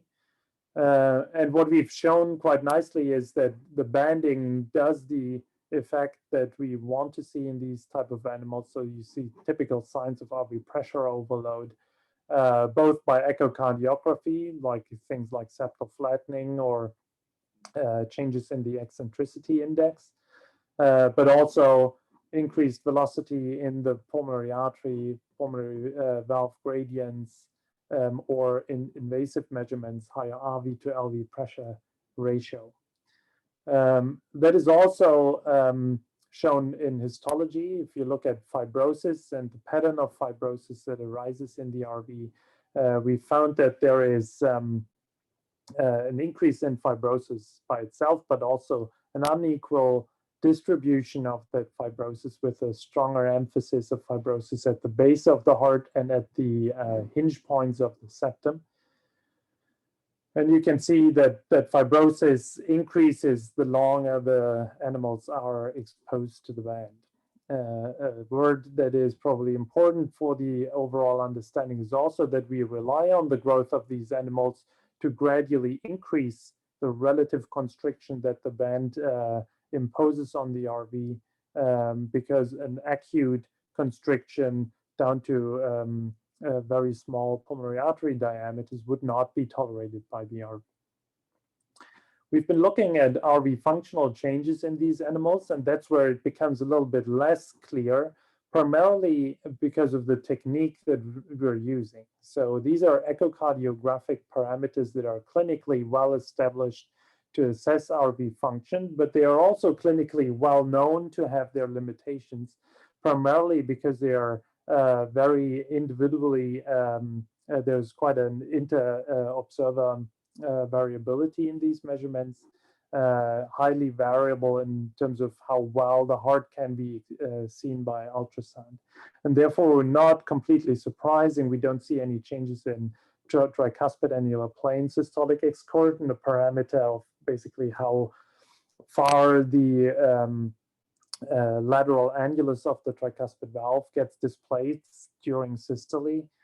Similarly, tie index has not shown major significance. But if you look at fractional area change, it becomes a much more clearer effect that we see that it decreases over the time that the animals are exposed to a PA band compared to animals that have undergone sham surgery as well. But we know that there is more work to do and a better understanding to gain about what the function of the RV in animals is. And that's why we have performed MRI measurements in the guinea pig, where we analyze values like end diastolic volume, end systolic volume, stroke volume, RV mass. You can go even further into strain measurements and late gadolinium enhancement, a sign of fibrosis, basically. And we've achieved quite substantial progress on that end as well, where we can get pretty nice imaging of the RV in guinea pigs at various stages throughout the follow-up period that we're going. But this would all not be particularly interesting if we hadn't transplanted cells. Christoph, can I get you to finish up, please? Yeah, I'm finishing up. Last few slides.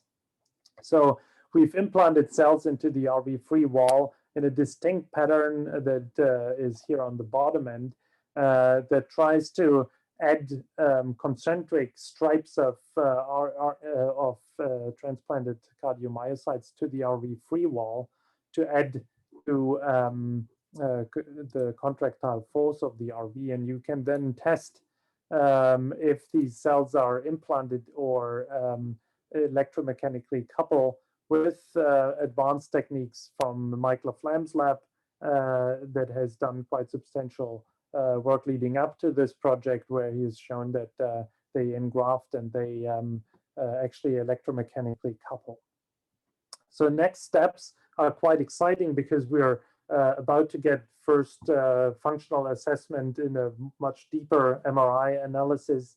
We have additional funding acquired to use cells from Margaret Chang's lab to track and evaluate these HPS-CCM grafts in more detail in an MRI. And we are trying to use ultra-fast ultrasound, a relatively new technique that gives much deeper level of detail and can non-invasively assess electromechanical coupling in the live animal and assess stiffness of these ventricles. There are large animal studies that we are currently drafting.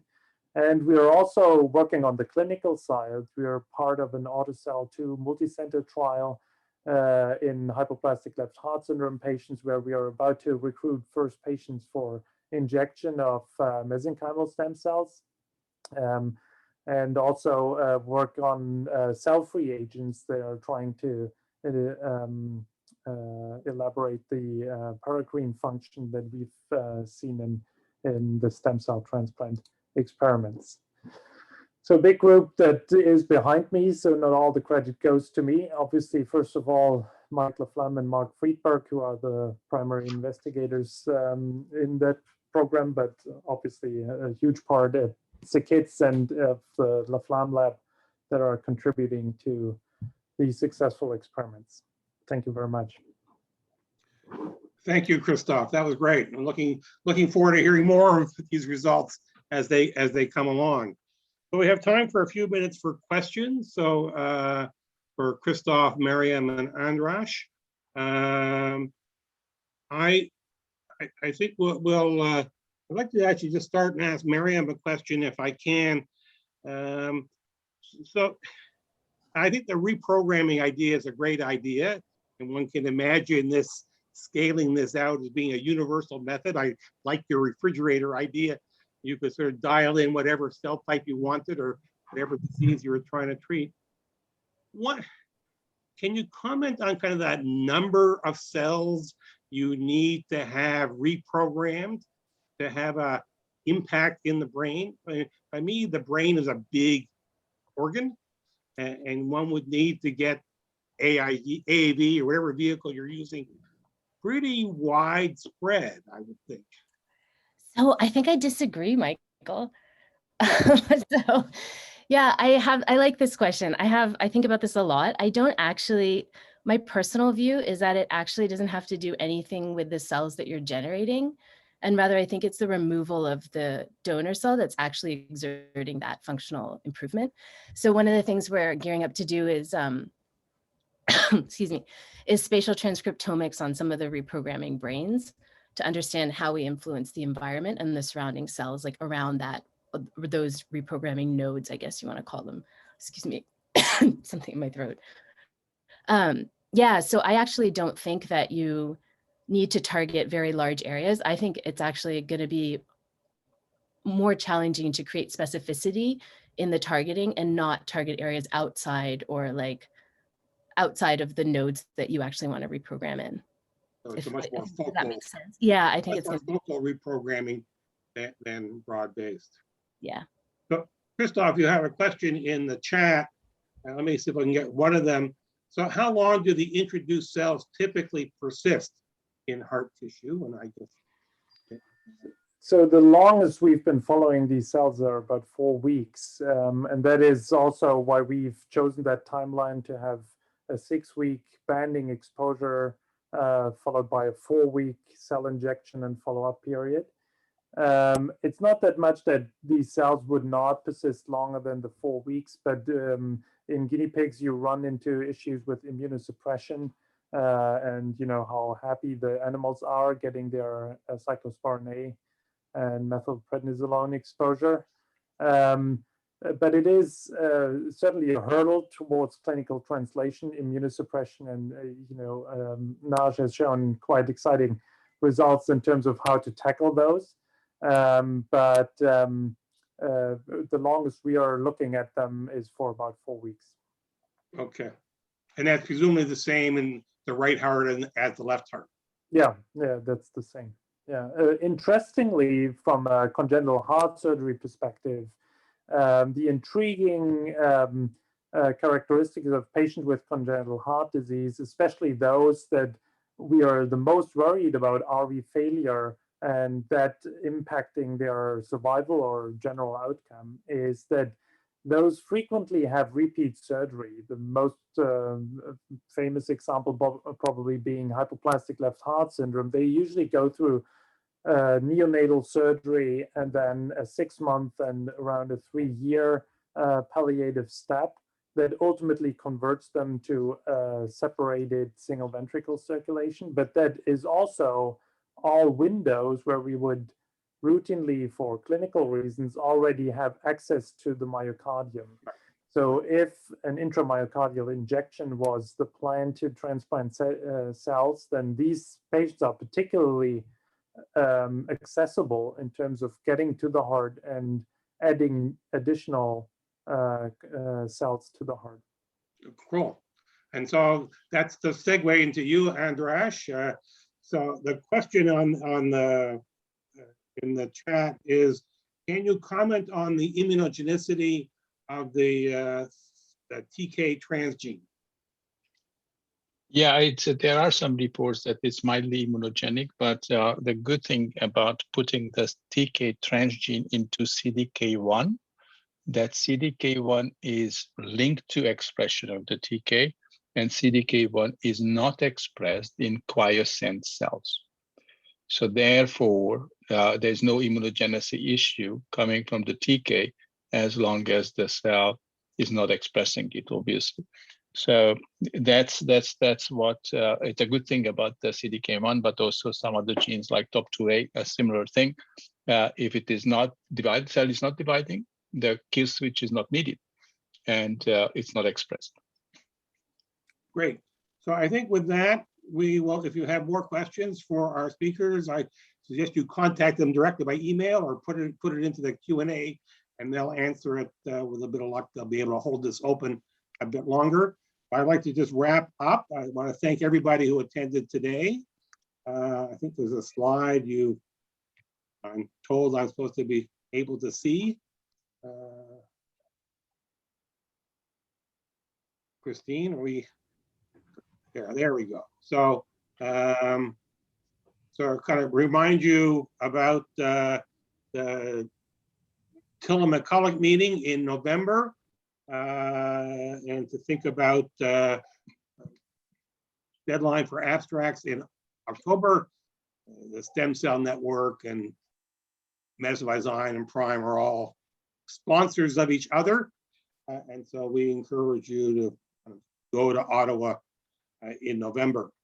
And maybe most importantly, the second part of this cell and gene therapy series is next Wednesday at 1 o'clock. We're going to talk more about the enabling technologies, and you can see the list of speakers, in particular for contributions from XL Thera and from Aspect Biosystems. And so look forward to seeing everybody next week at 1 till 3:15 or so. It's always hard to get the timing of these things perfectly. So thank you, everybody. And thank you to all our speakers as well as our participants. Bye.